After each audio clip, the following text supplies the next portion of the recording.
ភាគទី41នឹងហើយអ្នកទាំងអស់គ្នាបើអ្នកណាមិនទាន់ចុច Sub Channel ថ្មីមួយនឹងជួយចុចម្នាក់មួយផងឬក៏ Like Comment Share ឬតែអេមចាប់ផ្ដើមនៅសាច់រឿងដែលជនធានកំពុងតែជិះនៅលើសត្វស្លាបធ្វើដំណើរចាក់ចេញទៅវិញគិតពីសម្ដីរបស់ព្រះយេស៊ូវយ៉ាងទោះជាយ៉ាងណាក៏ដោយត្រូវតែយកឈ្នះនៅក្នុងការប្រកួតនៅថ្ងៃមុខថែមទាំងរឿងដែលត្រូវរៀបការជាមួយនឹងយានទោះបីជាយានមានចរិតឆេះឆាវនឹងក្រអត់ក៏ទៅបន្តិចក៏ដោយបន្តស្រមៃឃើញពួកគេបានជួបគ្នាគ្រាដំបូងនឹងនៅក្នុងជ្រោះទឹកធ្លាក់ដែលកំពុងងូតទឹកប៉ុន្តែចរិតរបស់នាងស្លូតត្រង់និងស្មោះសរចំណែកបងស្រីលូស៊ីជាកូនស្រីដែលឪពុករបស់ខ្ញុំបានចិញ្ចឹមធំឡើងដឹងក្តីជាមួយនឹងគ្នាធ្លាប់ឆ្លងកាត់ការស្លាប់រស់ជាមួយនឹងគ្នាជាច្រើនដងតើខ្ញុំអាចទុកឲ្យនាងនៅតែម្នាក់ឯងដោយរបៀបណាទូប្រុសរបស់យើងប៉ុណ្ណឹងហើយមិនសាវ៉ាទៀតយកម្នាក់នេះខ្លាចបាត់បង់ម្នាក់នោះចុះអ៊ីវ៉ាន់របស់អេដមីនទុកនៅឯណាទៅគេក៏បានរអ៊ូពិបាកជ្រើសរើសខ្លាំងណាស់អាដ្រេជាងឡាក៏បានបង្ហាញខ្លួនឡើងរឿងតូចតាចប៉ុណ្ណឹងសោះធ្វើឲ្យឯងពិបាកចិត្តពិតជារឿងអាម៉ាស់សម្រាប់ខ្ញុំមែនឈិនធានក៏បានបង្អួយទៀតហើយអាដ្រេជាងឡាខ្ញុំពិតជាពិបាកចិត្តខ្លាំងណាស់គ្មានអារម្មណ៍វឹកហាត់ដើម្បីជួយស្តារនៅរាងកាយរបស់លោកនោះទេខ្ញុំខ្លាចថានឹងត្រូវប្រើរយៈពេលជាយូរទៀតអាល់អិតឯងហ៊ានគំរាមអាដ្រេដូចជាយើងផងឈិនធានគេនៅតែបន្តរអ៊ូធ្វើឲ្យអាដ្រេជាងឡាបន្តស៊ូតែឯងធ្វើនេះគ្រាន់តែចង់លេងសើចជាមួយនឹងយើងទេល្អខ្ញុំនឹងបង្រៀនឯងក៏បានទោះជាយ៉ាងណាក៏ដោយវានៅតែមានប្រយោជន៍សម្រាប់ខ្ញុំនៅពេលអនាគតក្នុងការស្តារឡើងវិញនៃរាងកាយពិតប្រាកដរបស់ខ្ញុំបន្ទាប់ពីមកដល់ផ្ទះសម្រាប់របស់ឈិនធានអាដ្រេជាងឡាក៏បានបញ្ចេញនូវឆ្នាំងមួយដ៏ធំឆ្នាំងពណ៌ខៀវនេះជាកំណប់ទ្រព្យដែលខ្ញុំមិនងាយបង្ហាញឲ្យអ្នកដទៃបានឃើញដោយងាយនោះទេឈិនធានក៏បានសួរតើជំហានដំបូងចាប់ផ្ដើមដោយរបៀបណាទៅយកទៅនេះគឺជាគម្ពីរស្លោថ្នាំរូបមន្តទាំងអស់ដែលខ្ញុំចេះគឺនៅក្នុងនឹងមើលនឹងវឹកហាត់ដោយខ្លួនឯងទៅប្រសិនបើមិនយកកន្លែងណាចាំហៅខ្ញុំរួចហើយក៏បានចូលទៅដេកក្នុងរាយការឈិនធានបីសាយកញ្ចាស់នេះមិនគួរឲ្យទុកចិត្តសោះបន្ទាប់ពីពិនិត្យមើលទៅលើសៀវភៅមួយក្បាលនោះហើយក៏បានលន់មាត់គម្ពីរសម្ងាត់សៀវនងតើជាងឡាវបានមកដោយរបៀបណាឬក៏អាចជារឿងចៃដន្យកាត់មកយប់ដដែលក្នុងសាលប្រជុំនិកាយធានសង្ឃពួកព្រឹទ្ធាចារ្យធំៗទាំងអស់ក៏បានមកជុំគ្នាប្រធាននិកាយព្រឹទ្ធាចារ្យមូវិនធាននិកាយធំៗទាំង4បានបញ្ជូលយុវជនចំនួនក្រោយមកប្រកួតប្រជែងនៅក្នុងនិកាយរបស់ពួកយើងហើយពេលនេះពួកគេកំពុងតែធ្វើដំណើរជិតចូលមកដល់ហើយប្រហែលជាមកដល់នៅយប់ជ្រៅបន្តិចព្រឹទ្ធាចារ្យម្នាក់ក៏បានធ្វើការគោរពរីនិយាយនិកាយទី5និងនិកាយទី4កំពុងតែប្រជែងគ្នាពួកគេបានមកទីនេះដោយមានការអញ្ជើញប្រកាសណាស់ច្បាស់ជាមានផែនការមិនល្អចង់ស្ទាបស្ទង់សមត្ថភាពសិស្សរបស់និកាយពួកយើងព្រឹទ្ធាចារ្យមូវិនលូក៏បានធ្វើការគោរពភ្ញៀវគឺជាភ្ញៀវចូលមកហើយមិនអាចបដិសេធបាននោះទេប៉ុន្តែប្រសិនបើអនុញ្ញាតឲ្យសិស្សនៃនិកាយរបស់ពួកយើងធ្វើការប្រកួតគឺជាមិនរួចនោះទេដែលត្រូវគេមើលងាយនិងអាចធ្វើឲ្យមានផលប៉ះពាល់រវាងការប្រកួតនិកាយទី5និងទី4នេះពេលខាងមុខព្រឹទ្ធាចារ្យមូវិនធានក៏បាននិយាយមែនហើយនិកាយរបស់ពួកយើងច្បាស់ជាទទួលរងការខាត់បងមិនខានធ្វើឲ្យព្រឹទ្ធាចារ្យសក់សមអ្នកនោះក៏បានដកដង្ហើមធំហើយពិបាកដោះស្រាយខ្លាំងណាស់ភ្លាមនោះរលកសំឡេងរបស់ព្រឹទ្ធាយេស៊ូយ៉ាងក៏បានមកលើឡើងតើនិកាយធានសង្ឃរបស់យើងកំពុងតែភ័យខ្លាចអ្វីទៅគ្មានភាពជឿជាក់ទល់តែសោះបើពួកគេចង់សារលបងគូតែឲ្យគេបានជួបថានិកាយធានសង្ឃរបស់ពួកយើងខ្លាំងក្លាប៉ុណ្ណាឥឡូវនេះព្រឹទ្ធាចារ្យមូវិនធានក៏បានងើបឡើងធ្វើការគោរពអរគុណចំពោះដំបូងមែនព្រឹទ្ធាយេស៊ូយ៉ាគ្រប់គ្នាជួនដំណឹងទៅដល់សិស្សរៀងៗខ្លួនការប្រកួតនេះត្រូវតែប្រកាសថាព្យាយាមឲ្យអស់ពីសមត្ថភាពដើម្បីលើកកម្ពស់អំណាចនៃនិកាយធានសង្ឃរបស់ពួកយើងព្រឹទ្ធាចារ្យធំៗទាំងអស់ក៏បានធ្វើការគោរពបាទលោកម្ចាស់ព្រឹកមិនទាន់ទេពេលនោះចំហាយនៃធម្មពលដ៏ខ្លាំងក្លាបានផ្ទុះចេញពីផ្ទះសម្រាប់របស់ជនធានដែលពេលនោះគេកំពុងតែអង្គុយសាយភេនៃចំហាយធម្មពលដ៏ខ្លាំងក្លាធ្វើឲ្យអាដ្រេជាងឡាក៏បានភ្ញាក់ឡើងអាល់អិតតែឯងកំពុងតែធ្វើអីទាំងព្រឹកព្រលឹមបែបហ្នឹងបានជាបង្កឲ្យមានសម្លេងខ្លាំងក្លាបែបនេះពិនិត្យមើលបន្តិចបន្ទាប់ពីដឹងថាឆ្នាំងពណ៌ខៀវរបស់គេត្រូវបានបែកឯងហ៊ានបំផ្លាញកំណប់ទ័ពរបស់យើងក្នុងពេលតែមួយយប់ភ្ញាក់ផ្អើលម្ដងទៀតបន្ទាប់ពីជនធានបំផ្ទុះនូវធម្មពលចេញពីរាងកាយដែលជាការអនុវត្តចម្រាញ់នៅថ្នាំគ្រាប់ជនធានងើបឡើងក៏បាននិយាយបន្ទាប់ពីចម្រាញ់នូវធម្មពលនៅក្នុងឆ្នាំងរបស់លោកធ្វើឲ្យអារម្មណ៍របស់ខ្ញុំស្រួលខ្លួនខ្លាំងណាស់ពេលនេះខ្ញុំបានឆ្លងទៅក្នុងអាណាចក្រធម្មពលនៃម្ចាស់ខាងវិញ្ញាណមែនហើយខ្ញុំស្ទើរតែភ្លេចប្រញាប់ទៅកាយគំនូរឆ្នាំងបែកដែលជាថ្នាំគ្រាប់សង្គ្រោះឈាមទៅតែចម្រាញ់បានថ្មីតើនេះមែនទេគឺជាអ្វីដែលឯងបានចម្រាញ់មិនមែនមួយគ្រាប់នោះទេគឺច្រើនតែម្ដងហើយគេក៏បានរៀបរាប់ខ្ញុំបានធ្វើតាមគម្ពីរសម្ងាត់សែងនងរហូតទទួលបានជោគជ័យដោយការលំបាកយ៉ាងខ្លាំងជាមួយថ្នាំគ្រាប់ស្តារឈាមទាំងអស់នេះខ្ញុំនឹងកម្ចាត់សត្រូវរបស់ខ្ញុំដែលមានលោកមិនចាំបាច់ព្រួយបារម្ភទៀតនោះទេដើរចេញទៅរាដៃបា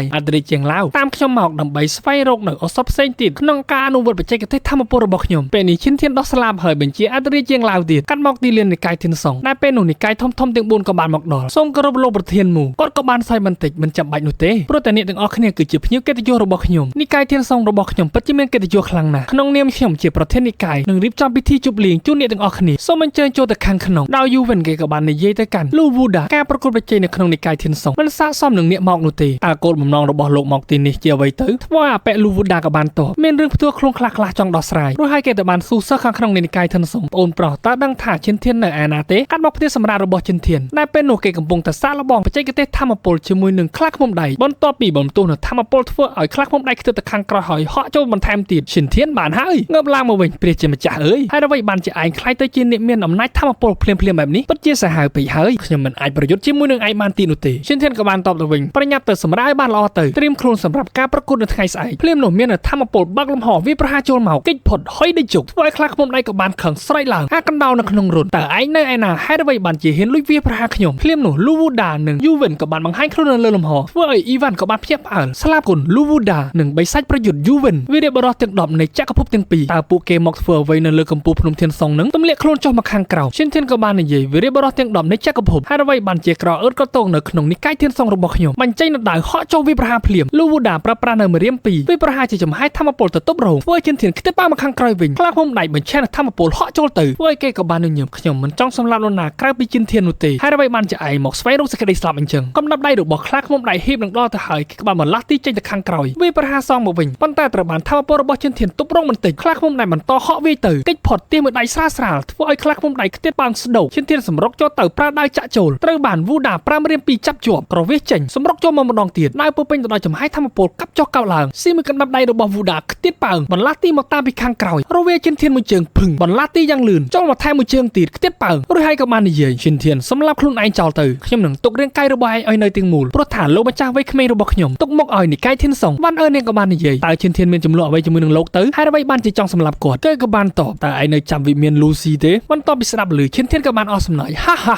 ាឈិនខ្លាចថាខ្ញុំនឹងសងសឹកនាងនៅ3ឆ្នាំក្រោយឬក៏ខ្លាចខ្ញុំបំផ្លាញវិមានលូស៊ីទាំងមូលនឹងហើយអ្នកទាំងអស់គ្នានៅចាំឈិនដែរទេតែនាងគឺជាបងប្អូនជាដូនមួយរបស់ឈិនធានឪពុករបស់នាងគឺជាកូនច្បងនៃគ្រូសាឈិនប៉ុន្តែត្រូវបានឪពុករបស់ឈិនធានសម្លាប់បាត់ទៅហើយបន្ទាប់ពីឮឈិនធានផ្សាយចំអកឲ្យបែបនោះលូវូដាគេក៏បានខឹងយ៉ាងខ្លាំងបញ្ឆេះនៅធម្មពលឡើងមកអាឡអិតឯងគ្រាន់តែជាស្រមោចបែរជាហ៊ាននិយាយមិនគោរពវាមានលូសៃរបស់យើងនឹងហើយអ្នកទាំងអស់គ្នាក៏សូមអធិស្ឋានរាល់កំហុសខុសឆ្គងដែលបាននិយាយឡើងតើសាច់រឿងភាគ41នេះល្អមើលដែរទេបើល្អមើលកុំភ្លេច comment ពាក្យថា admin សង្ហាប្រសិនបើមិនល្អមើល comment admin ស្មោះខ្លាំងណាស់ដែលជាភាគទី42ចាប់ផ្ដើមនៅសាច់រឿងលូវូដាខឹងយ៉ាងខ្លាំងហក់ចូលវាឈិនធានពី3ដៃប៉ុន្តែមិនត្រូវនោះទេបន្តរអ៊ូនិយាយមិនចេះអ៊ីនខ្មាស់សមត្ថភាពដូចឯងចង់បំផ្លាញវាមានលូសៃផងថែមមួយដៃទៀតពោពេញទៅដោយចំហាយនៃធម្មពលខ្លាឃុំដៃក៏បានងើបឡើងមកវិញបាញ់ឆេះនៅធម្មពលសម្រុកចូលទៅជាមួយនឹងកំដាប់ដៃកំហឹងព្រៃផ្សៃប៉ុន្តែត្រូវបានវូដារវាមួយជើងខ្ទេចប៉ាងស្ដោកទៀតហើយបន្ទាប់មកក៏បានបាក់នៅក្បួនរបស់គេឡើងមកឈិនធានគ្មាននរណាម្នាក់អាចជួយសង្គ្រោះឯងបាននោះទេលេចឡើងនៅផ្ទាំងធម្មពលដ៏ធំសម្បើមវាប្រហារទៅឈិនធានប្រាប់ប្រាំដៅទប់រងមិនគ្រប់គ្រាន់ទេភឹងលុនចង្គង់ចុះងើបឡើងមកវិញជួតមាត់មួយធ្វើឲ្យយូវិនក៏បានសរសើរផងដែរធម្មពលប៉ុណ្ណឹងហើយនៅតែមិនស្លាប់ទៀតពិតជាមានសមត្ថភាពនិងចិត្តអត់ធ្មត់ខ្លាំងមែនតែថ្ងៃខាងមុខប្រកាសជាមានអនាគតភ្លឺស្វាងមិនខានប៉ុន្តែគួរអាណិតមែនដែលត្រូវលូវូដាតាមសម្លាប់បន្ទាប់ពីឃើញឈិនធានងើបឡើងមកវិញលូវូដាគេនៅតែមិនអស់ចិត្តខ្ញុំនឹងធ្វើឲ្យឯងលុតជង្គង់ឲ្យបានជិះចេញនៅ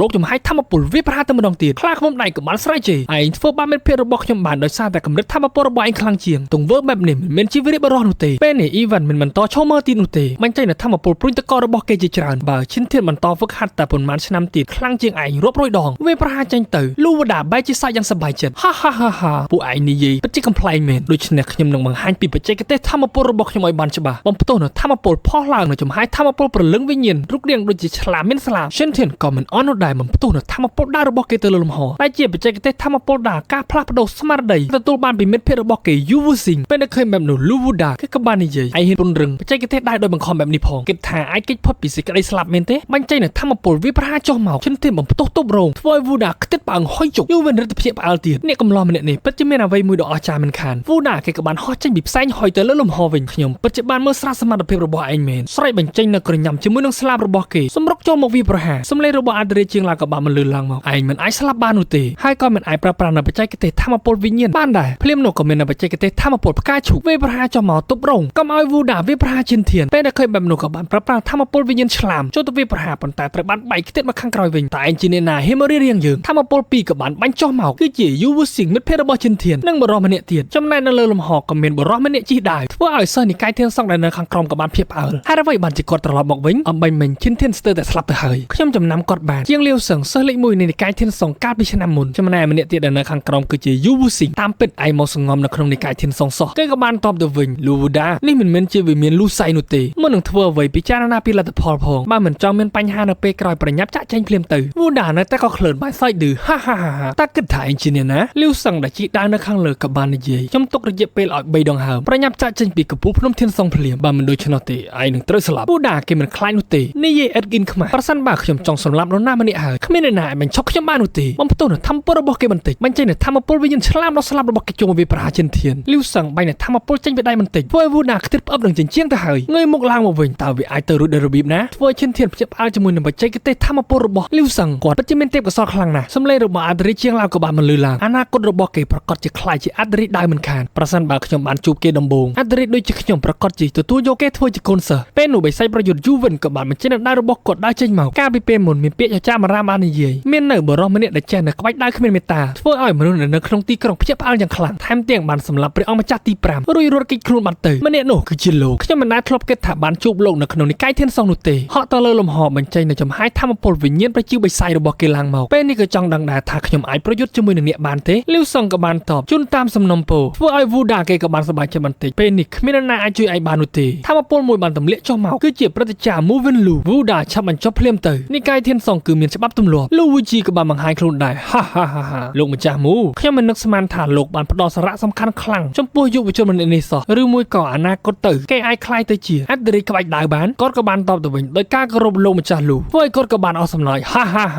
ាឬក៏បានចាក់ចេញវូដាគេក៏បានចំអល់ទៅរកចិនធានលើកនេះគឺជាសំណាងរបស់ឯងទូប្រុសរបស់យើងឈរអបដៃវាគឺជាអាយុជីវិតរបស់ខ្ញុំតើមានសំណាងមកពីណាទៅធ្វើឲ្យវូដាគេខឹងរត់តែខ្លាំងទ្រាំមិនបានបំរុងនឹងវាប្រហារទៅហើយត្រូវបានព្រឹត្តិការណ៍លូវូជីចាប់ស្មាជាប់បានហើយឈប់រំខានពួកគេទៀតទៅព្រោះថានិកាយធានសងបើគ្មានយុវជនដែលមាននៅបច្ចេកទេសក្បាច់ដៅនោះទេច្បាស់ជាត្រូវដកចេញពីនិកាយទាំង5ហើយជាច្រើនឆ្នាំមកនេះគ្មានសិស្សនៅក្នុងនិកាយណាអាចធ្វើបាននោះឡើយឈិនធានក៏បានតបលោកព្រឹត្តិការណ៍លូចាប់តាំងពីលោកបាននិយាយថានិកាយធានសងរបស់យើងគ្មាននរណាម្នាក់វឹកហាត់នៅបច្ចេកទេសដៅបានសម្រេចដូច្នេះនៅក្នុងការប្រកួតនៅថ្ងៃស្អែកខ្ញុំឈិនធាននឹងឡើងទៅលើទីលានប្រកួតនិងព្រមប្រយុទ្ធជាមួយនឹងសិស្សនៅក្នុងនិកាយទាំង4ម្នាក់ណាក៏បានតើលោកហ៊ានដែរឬទេពេលដែលស្ដាប់ឮបែបនោះព្រឹត្តិការណ៍លូវូជីគាត់ក៏បានអស់សំណើចហ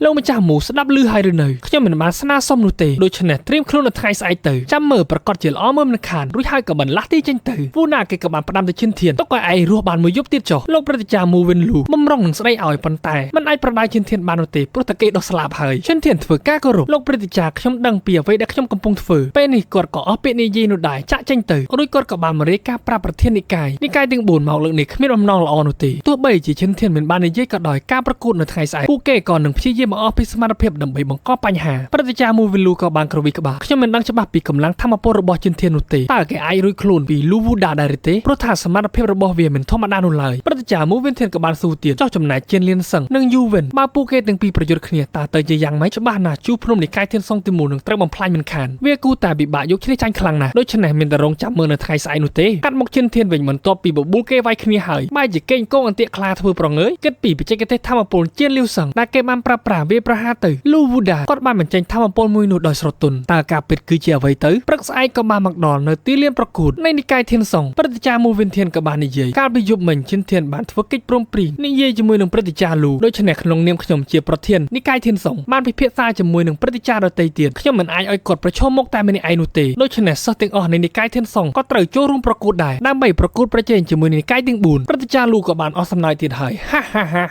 តើលោកប្រធានមូកំពុងតែនិយាយអ្វីទៅព្រឹត្តិការណ៍មូវិនធានក៏បានប្រកាសទៀតសិស្សឆ្នាំក្នុងនិកាយធានសងទាំងអស់ឡើងមកលើទីលានប្រកួតដើម្បីប្រយុទ្ធជាមួយនឹងសិស្សនិកាយទាំង4ការប្រកួតមាន10ដងគ្នា6លើកគឺទទួលជ័យលាភីតើអ្នកគ្រប់គ្នាគិតយ៉ាងណាដែរព្រឹត្តិការណ៍លូគាត់ក៏បានលើកដៃខ្ញុំយល់ស្របតាមសម្ដីលោកប្រធានមូប្រសិនបើគ្មានអ្នកជំទាស់ហើយចាប់ផ្ដើមប្រកួតពេលនោះយើងក៏បានឃើញជើងធានហក់ចូលទៅក្នុងទីលានប្រយុទ្ធម្នាក់ណាអ្នកធ្វើម្នាក់នោះគឺជាអ្នកទទួលខុសត្រូវប្រកួតជាមួយនឹងសិស្សនិកាយទាំង4មិនចាំបាច់រំខានសិស្សប្អូនសិស្សច្បងទេខ្ញុំជើងធានម្នាក់ឯងគឺគ្រប់គ្រាន់ហើយនេះបានគេហៅថាចរិតកូនប្រុសហ៊ានស៊ីហ៊ានសងហ៊ានផ្លោះលបងគឺត្រូវជាប់គុកអេដមីននិយាយលេងនោះទេក៏សូមអធិស្ឋានរាល់កំមកឆ្កងដែលបាននិយាយឡើងភាគនេះក៏ត្រូវបានបញ្ចប់បាយអ្នកទាំងអស់គ្នាទី43លោកព្រឹត្តិការណ៍មូវិនធានបន្ទាប់ពីឃើញឈិនធានឡើងមកលើទីលានប្រយុទ្ធគាត់ក៏បានប្រាប់ឈិនធានអ្នកគឺនៅក្មេងនៅឡើយនោះទេប្រញាប់ថយទៅខាងក្រោយវិញភ្លាមទៅកម្រិតដំណាក់កាលរបស់អ្នកពេលនេះមិនស័ក្តិសមនឹងប្រយុទ្ធនោះឡើយឈិនធានក៏បានធ្វើការគោរពបាទលោកប្រធាននិកាយប្រសិនបើខ្ញុំធ្វើឲ្យអាម៉ាស់មុខនិកាយធានសងខ្ញុំសុកចិត្តស្លាប់ដើម្បីសុំទោសទៅចុះលោកព្រឹត្តិការណ៍លោកក៏បានសាយបន្តិច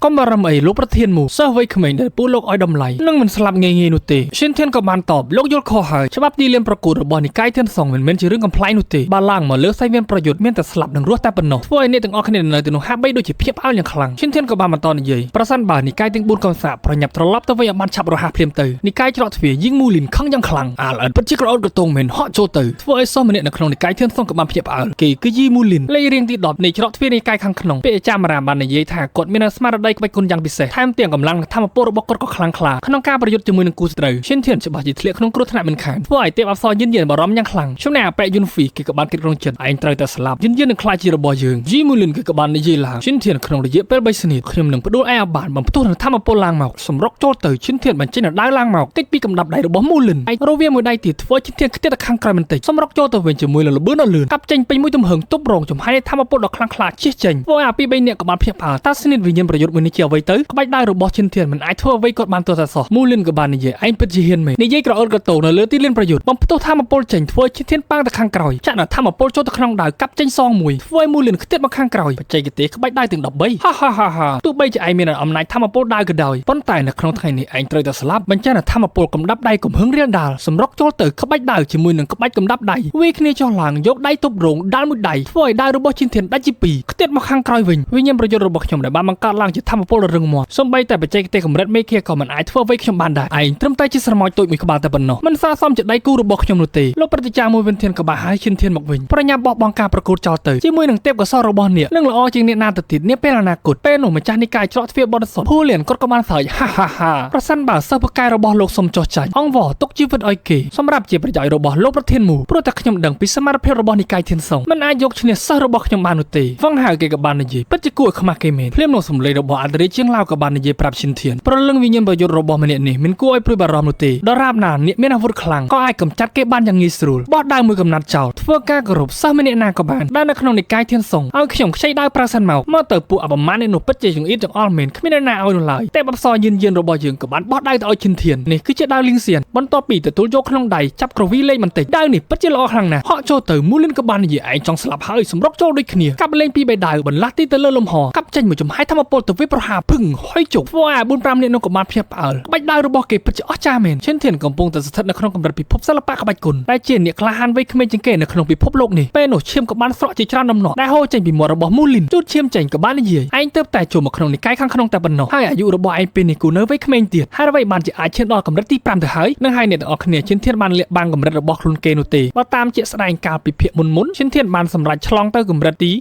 7នៃអាណាចក្រវិញ្ញាណក្បាច់គុណទៅហើយដោយសារតែបានជំនួយពីពួកសត្វប្រលឹងវិញ្ញាណទាំងអស់នោះមនុស្សម្នាក់ចិត្តស្លាប់ទៅហើយមិនគូដឹងរឿងច្រើននោះទេសម្រុកចូលទៅម្ចាស់និកាយច្រកទ្វារបរិសុទ្ធក៏បានស្រែកមូលីនប្រញាប់រត់ចាក់ចេញមកវិញភ្លាមពេលដែលឃើញបែបនោះគេក៏មិននៅយូរនោះដែរដាក់មេប្រូឈិនធានតាមពីខាងក្រោយអណ្ដាតខ្លួនទៅលើលំហជាមួយនឹងចំហាយនៃធម្មពលដ៏ខ្លាំងក្លាបច្ចេកទេសដៅផ្លាស់ទីពីឋានស៊ូវាប្រហារទៅពេញមួយទំហឹងត្រូវពីខាងក្រោយមូលីនបឹងស្រែកដូចឆ្កែត្រូវបីអំបោសធ្វើឲ្យហ៊ូលៀនខឹងយ៉ាងខ្លាំងអាចចង្រៃយោខ្ញុំត្រូវតែសម្លាប់ឯងហក់ចូលទៅហៀបនឹងដល់ឈិនធានទៅហើយព្រឹត្តិការណ៍មួយវិនធានក៏បានប្រប្រាស់ធម្មពលវាប្រហារទៅធ្វើឲ្យគេខ្ទាត់មកកន្លែងដើមវិញហ៊ូលៀនតើអ្នកចង់សម្លាប់កូនសិស្សរបស់ខ្ញុំដោយរបៀបណាមួយវិនធានអាសិស្សចង្រៃរបស់លោកបានសម្លាប់សិស្សរបស់ខ្ញុំដូច្នេះត្រូវតែសងជីវិតរបស់គេមកវិញឈិនធានក៏បានសើចហាមើលទៅដូចជារឿងកំប្លែងមែនតើខ្ញុំមិនអាចសម្លាប់សិស្សច្រកទ្វារបរិសុទ្ធរបស់លោកបានមែនទេព្រោះខ្ញុំបាននិយាយប្រាប់ពីពេលមុនរួចហើយនៅលើសាយវានប្រយុទ្ធគឺមិនគិតពីការស្លាប់ឬរស់នោះទេព្រោះថានៅលើទីលានប្រកួតគឺខ្ញុំអនុវត្តទៅតាមច្បាប់តែប៉ុណ្ណោះមែនហើយលោកគឺជាព្រឹត្តិការណ៍នៃច្រកទ្វារបរិសុទ្ធក៏បានឃើញដោយផ្ទាល់ភ្នែកដែរសិស្សរបស់លោកគឺអន់ជាងអ្នកដទៃបានជាគេត្រូវបានស្លាប់ហើយថែមទាំងហ៊ានប្រយុទ្ធជាមួយនឹងខ្ញុំទៀតមិនចេះខ្មាស់អៀនតតសោះប៉ុន្តែខ្ញុំមានអារម្មណ៍ខ្មាស់អៀនចំពោះលោកណាស់បញ្ឆេះកំហឹងរបស់ហូលីនទៅខ្លាំងឡើងធ្វើឲ្យគាត់ក៏បានបំផ្ទុះធម្មពលមួយអាល់អិនឯងទើបតែបានសម្លាប់មនុស្សម្នាក់ឥឡូវហ៊ាននិយាយអញ្ចឹងទៀតដូច្នេះយើងនឹងឲ្យឯងជាបំណែកបំរុងហក់ចូលទៅវាប្រហារហើយត្រូវបានលោកប្រតិចាមួយវិនធានក៏បានស្រែកហូលៀនឈប់ភ្លាមប្រសិនបើលោកហ៊ានតែបង្កបញ្ហាម្ដងទៀតខ្ញុំនឹងដេញលោកចេញពីនិកាយធានសុងភ្លាមប្រសិនបើលោកនៅតែមិនស្ដាប់ខ្ញុំអាចប្រយុទ្ធជាមួយនឹងលោកមិនខានដល់ពេលនោះតើខ្ញុំហ៊ានសម្លាប់លោកដែរឬអត់ពេលដែលស្ដាប់ឮបែបនោះគាត់ក៏បានត្រជាក់ចិត្តបន្តិចមកវិញដល់អពៈមេធំវីនូគេក៏បានសើចបន្តិចធ្វើការគោរពលោកប្រធានមូបាននិយាយលើហើយពេលនេះដោយសារតែលោកគ្រូហួលៀនគាត់បានបង្វេស្មារតីបន្តិចដោយសារតែកំហឹងដែលចង់បង្កបញ្ហាជាមួយនឹងនិកាយធានសុងគាត់ក៏បានតបមកវិញបើអញ្ចឹងកុំឲ្យមានម្ដងទៀតឲ្យសោះហួលៀនគាត់ក៏បានដើរចាក់ចេញទៅតែបើសយិននឹងក៏បានគិតក្នុងចិត្តអាឡអត់បែបនេះពិតជាមិនធម្មតាមែនត្រឹមតែរយៈពេលខ្លីប៉ុណ្ណោះស្ថិតនៅក្នុងអាណាចក្រក្បាច់គុណទៅហើយអ៊ីវ៉ាន់នឹងក៏បានសប្បាយចិត្តយ៉ាងខ្លាំងស្រែកឡើងឈិនធានពិតជាធ្វើបានល្អមែនជីវិតរបស់ទូប្រុសយើងពិតជាភីងមែនមានស្រីស្អាតដែលចាំព្រួយបារម្ភនឹងឲ្យកម្លាំងចិត្តពេលនោះឈិនធានក៏បានស្រែកឡើងតើមានអ្នកណាចង់ឡើងមកលើសៃវៀនប្រយុទ្ធទៀតដែរឬទេវីនូគេក៏បាននិយាយទៅប្រាប់កូនសិស្សរបស់គេធានឡុងប្រញាប់ទៅចាត់ការភ្លាមទៅបាទលោកគ្រូព្រឹត្តិការណ៍មួយវិធានក៏បានស្រែកពីខាងលើចាំបន្តិចសិនលោកព្រឹត្តិការណ៍វីតើនេះមិនច្រើនពេកទេមែនទេមើលទៅហាក់បីដូចជាមិនសូវសមវីនូគាត់ក៏បាននិយាយឡើងកាលពីយប់មិញឈិនធានបានសន្យាប្រយុទ្ធជាមួយនឹងសិស្សម្នាក់ណាក៏បានដោយមិនគិតពីកម្រិតខ្លាំងឬខ្សោយនោះទេពេលមុននេះលោកប្រធានមូក៏បានយល់ព្រមរួចហើយកម្រិតទី1ដល់ទី6ទាំងអស់នេះគឺស្ថិតនៅក្នុងកម្រិតអាណាចក្រក្បាច់គុណដូចគ្នាតើលោកចង់និ យាយក្បត់ពាក្យសម្ដីមែនទេពេលនេះឈិនធានស្ថិតនៅក្នុងកំពូលនៃអាណាចក្រសិល្បៈក្បាច់គុណថែមទាំងស្ទាត់ជំនាញបច្ចេកទេសអំណាចធម្មពលដើរដ៏អស្ចារ្យនិងស្ថិតក្នុងដំណាក់កាលមេឃាដែលជាកម្រិតទី5ថែមទាំងបាននិយាយថាគេនឹងប្រយុទ្ធជាមួយនឹងនិកាយទាំង4តែម្នាក់ឯងដោយមិនគិតពីការស្លាប់រស់នោះទេអ្នកក្លាហានវ័យក្មេងដូចជាគេប្រហែលជាមិនបដិសេធដៃគូប្រកួតណាមួយមែនទេលោកប្រធានមូក៏បានសួរទៅឈិនធានភាពខុសគ្នារវាងកម្រិតអាណាចក្រក្បាច់គុណគឺជាកម្លាតដ៏ធំមួយអ្នកបានឈ្នះម្ដងគឺគ្រប់គ្រាន់ហើយប្រញាប់ចាក់ចេញទៅសម្រាប់វិញទៅដល់វេនសិស្សដទៃទៀតត្រូវប្រកួតភ្លាមនោះព្រឹទ្ធាចារ្យឈួនអានក៏បាននិយាយតើយើងអាចចោះចាញ់ដោយមិនទាន់ប្រយុទ្ធដោយរបៀបណាឆៅដែរហើយត្រូវផ្លែត្រូវផ្កាការប្រយុទ្ធគេគឺជាអ្នកសន្យាបើព្រមដល់ខ្លួននៅពេលនេះច្បាស់ជាខ្លាចជាមនុស្សកំសាកមិនខាននឹងត្រូវសិស្សរួមនៃកាយសើចំអកឲ្យមិនខាននិយាយច្រើនពេកព្រឹទ្ធាចារ្យមូវិនធានក៏បានសម្លឹងមកបន្តិចអោនមុខចុះពួកលោកពិតជាល្បិចច្រើនមែនម៉ាត់ឡាគ្រាន់តែក្មេងមួយវាយមិនឈ្នះចង់ប្រាល្បិចឈិនធានក៏បានដាក់ដៃធ្វើការគោរពកុំបារម្ភអីលោកព្រឹទ្ធាចារ្យវាគ្រាន់តែជាកម្រិតទី5ទី6នៃអាណាចក្រសិល្បៈក្បាច់គុណតែប៉ុណ្ណោះខ្ញុំអាចដោះស្រាយជាមួយនឹងពួកគេបានក៏រវះដៅចេញមួយតើមានអាណាចង់ឡើងមកស្លាប់ទេសួស្ដីនឹងស្វាគមន៍បងប្អូនសាជាថ្មីចូលមកទស្សនារឿងអំណាចវិញ្ញាណម្ចាស់ទ្វីបលីងវូដែលជាភាគទី44ចាប់ផ្ដើមនៅសាច់រឿងធានឡុងក៏បានឡើងមកលើទីលានប្រយុទ្ធដើម្បីប្រកួតជាមួយនឹងឈិនធានកម្រិតអាណាចក្រក្បាច់គុណរបស់ខ្ញុំគឺខ្ពស់ជាងអ្នកទោះបីខ្ញុំវាប្រហារឈ្នះអ្នកក៏ដោយក៏មិនសប្បាយចិត្តនោះដែរប្រសិនបើជាខ្ញុំចាញ់អ្នកប្រកាសជាមានមោទនភាពខ្លាំងណាស់បំផ្ទុះនៅធម្មពលរបស់គាត់ឡើងមកធ្វើឲ្យអាពី3នាក់នោះក៏បានភ្ញាក់ផ្អើលទៀតហើយតើនេះជាបច្ចេកទេសក្បាច់គុណអ្វីទៅបានជាមានសក្តានុពលអស្ចារ្យវិញម្ល៉េះលើពីនេះទៅទៀតគាត់ស្ថិតនៅក្នុងកម្រិតទី5នៃកំពូលក្បាច់គុណឈិនធានម្ដងនេះឯងត្រូវស្លាប់មិនខានឲ្យស្លាប់ងាយៗយ៉ាងម៉េចពេលនេះឈិនធានបានបញ្ចេញនៅព្រលឹងវិញ្ញាណដើរអត់រាជដែលធ្វើឲ្យធានឡុងក៏បាននិយាយព្រលឹងវិញ្ញាណដើររបស់ឯងហាក់បីដូចជាពិសេសបន្តិចដែរនេះគ្រាន់តែជាការរំលឹកឲ្យឯងប្រុងប្រយ័ត្នទៅព្រលឹងវិញ្ញាណរបស់ខ្ញុំក៏បានមកពីការផ្លាស់ប្ដូរនៃបច្ចេកទេសដែរអាចធ្វើឲ្យព្រលឹងវិញ្ញាណរបស់ឯងទន់ខ្សោយបានបាត់ខ្លួនខ្លាយទៅជាផេះភ្លាមឈិនធានក៏បាននិយាយអរគុណហើយសម្រុកចូលភ្លាមធានឡុងក៏បានទាសចេញនៅចំហាយធម្មពលរលកសំលេងធ្វើឲ្យឈិនធានបាត់បង់ស្មារតីរាងកាយចុះខ្សោយលុតជង្គង់ចុះធានឡុងក៏បានប្រើប្រាស់ចំហាយធម្មពលដ៏ខ្លាំងក្លាដាក់សម្ពានចុះមកលើឈិនធានបន្ថែមមួយទៀតចំលើសុទ្ធទៅបឹងធ្វើឲ្យអ៊ីវ៉ាន់នឹងខ្លាចខ្មុំដៃមានការព្រួយបារម្ភយ៉ាងខ្លាំងលោកព្រឹទ្ធាចារ្យមូវិនធានដែលបានឈោសម្លឹងទីពីខាងលើក៏បានរអ៊ូឡើងមនុស្សដែលមានទេពកោសល្យតែម្នាក់ក្នុងរយៈពេល500ឆ្នាំឥឡូវបែរជាត្រូវស្លាប់ដោយបែបនេះព្រឹទ្ធាចារ្យឈូណានឆៅដាស់ហើយពួកគេក៏បានសប្បាយចិត្តពិតជាប្រសើរណាស់ដែលឈិនធានបានស្លាប់ទេពសតាយាននាងក៏បានក្តុកក្តួលស្រក់ទឹកភ្នែកខ្ញុំលេងប្រកាន់រឿងកន្លងរបស់លោកទៀតហើយឲ្យតែបានរស់ឡើងវិញហេតុអ្វីក៏ប្រញាប់ស្លាប់ម្ល៉េះឈិនធានតែអាចរស់ឡើងមកវិញទេឈូយុនហ្វីពេលដែលឃើញនាងយំគេក៏បានខឹងយ៉ាងខ្លាំងទៀតហើយឥឡូវនេះវាបានស្លាប់នាងនៅតែយំនឹកគេខ្លាចឃុំដៃក៏នៅតែមិនជឿវាមិនអាចទៅរួចនោះទេឈិនធានធ្លាប់ធ្លាក់ចូលទៅក្នុងតំបន់ហាមឃាត់នៃនិកាយធានសុងក្នុងជ្រលងភ្នំបិសាចមិនទាំងស្លាប់ផងត្រឹមតែបច្ចេកទេសប៉ុណ្ណឹងធ្វើអ្វីគេមិនបាននោះទេលូវូដាគេក៏បានអបដៃនិយាយប៉ុន្តែការពិតគេត្រូវបានស្លាប់ហើយសំឡេងរបស់ឈិនធានក៏បានសាយឡើងហាខ្ញុំខ្លាចតែខ្ញុំធ្វើឲ្យអ្នកទាំងអស់គ្នាខកចិត្តហើយធម្មពលព្រលឹងក្បាច់គុណនៃការផ្លាស់ប្ដូរពីកម្រិតទី5នៃអាណាចក្រសិល្បៈក្បាច់គុណមិនអាចសម្លាប់ខ្ញុំបាននោះទេដោយព្រលឹងវិញ្ញាណអន្តរិយរបស់គេក៏បានផុសឡើងបំផ្ទុះមួយបឹងហោះចេញមកខាងក្រោយខ្នងរបស់ឈិនធានវិញធ្វើឲ្យព្រឹទ្ធាចារ្យវីនូគាត់ក៏បានគិតក្នុងចិត្តសិស្សម្នាក់នេះពិតជាមានទេពកោសល្យខ្លាំងណាស់ប៉ុន្តែគួរឲ្យអាអ្នកដែលត្រូវស្លាប់ប្រសិនបើបានចូលរួមជាមួយនឹងកាយរបស់ពួកយើងអនាគតរបស់គេប្រកាសជាខ្លាចជាអន្តរាយបន្ទាប់មកក៏បាននិយាយទៅប្រាប់គុណសិស្សរបស់គេធានឡុងសម្រាប់គេភ្លាមទៅបានលោកគ្រូបំផ្ទុះនៅធម្មពលបាញ់ទៅលើលំហផ្ទុះចេញដូចជារន្ទះប្រសិនបើឯងអាចវាខ្ញុំឲ្យរបួសបានខ្ញុំយីធានឡុងចាប់ពីពេលនេះទៅខ្ញុំនឹងមិនធ្វើសត្រូវជាមួយនឹងឯងទីនោះឡើយជាវលីសង្ពេលដែលឃើញមនុស្សក៏បានលន់មាត់អំណាចធម្មពលបែបនេះវាលើសពីអាណាចក្រវូសុងមែនទេយូវូស៊ីនក៏បានតបវាអាស្រ័យលើឈិនធានជាអ្នកដោះស្រាយតែប៉ុណ្ណោះចំណែកធានឡុងក៏បានវាប្រហារចេញទៅជាមួយនឹងរលកសំឡេងបំផ្លាញមេឃាឈិនធានក៏បានបើកនៅខែការពារទប់រងស្ថានភាពបច្ចេកទេសរបស់គេគឺអស្ចារ្យខ្លាំងណាស់ដូច្នេះត្រូវខ្ចីអំណាចធម្មពលអន្តរាយរបស់លោកសិនដើម្បីចាត់ការគេបើកភ្នែកមកវិញបំផ្ទុះនៅធម្មពលធានឡុងក៏បានខ្ទេតប៉ាងទៅបុកនឹងជញ្ជាំងទៅហើយមូវិនលូក៏បាននិយាយទៅប្រាប់បងប្រុសរបស់គាត់មូវិនធានគេពិតជាបានប្រើប្រាស់នៅបច្ចេកទេសស្រូបយកធម្មពលដើរដើម្បីវាប្រហារទៅវិញសំឡេងរបស់អន្តរាយជាងឡើយក៏បានសរសើរអាលអត់ពេលនេះសមត្ថភាពរបស់ឯងកាន់តែអស្ចារ្យហើយឈិនធានក៏បាននិយាយឌឺទៅឲ្យធានឡុងវិញបើលោកទប់ទល់ជាមួយនឹងអំណាចធម្មពលដើររបស់ខ្ញុំបានដូច្នេះពួកយើងលែងជាសត្រូវនឹងគ្នាទៀតហើយចាក់ចែងនៅធម្មពលដើរទៅលើលំហយ៉ាងខ្មុកខ្មាញ់កាប់ពេញមួយទំហឹងធ្វើឲ្យលោកគ្រូរបស់ធានឡុងក៏បានស្រែកឡើងប្រុងប្រយ័ត្នគេក៏បានបញ្ចេញនៅខែការពារទប់រងប៉ុន្តែមិនគ្រប់គ្រាន់ទេផ្ទុះឡើង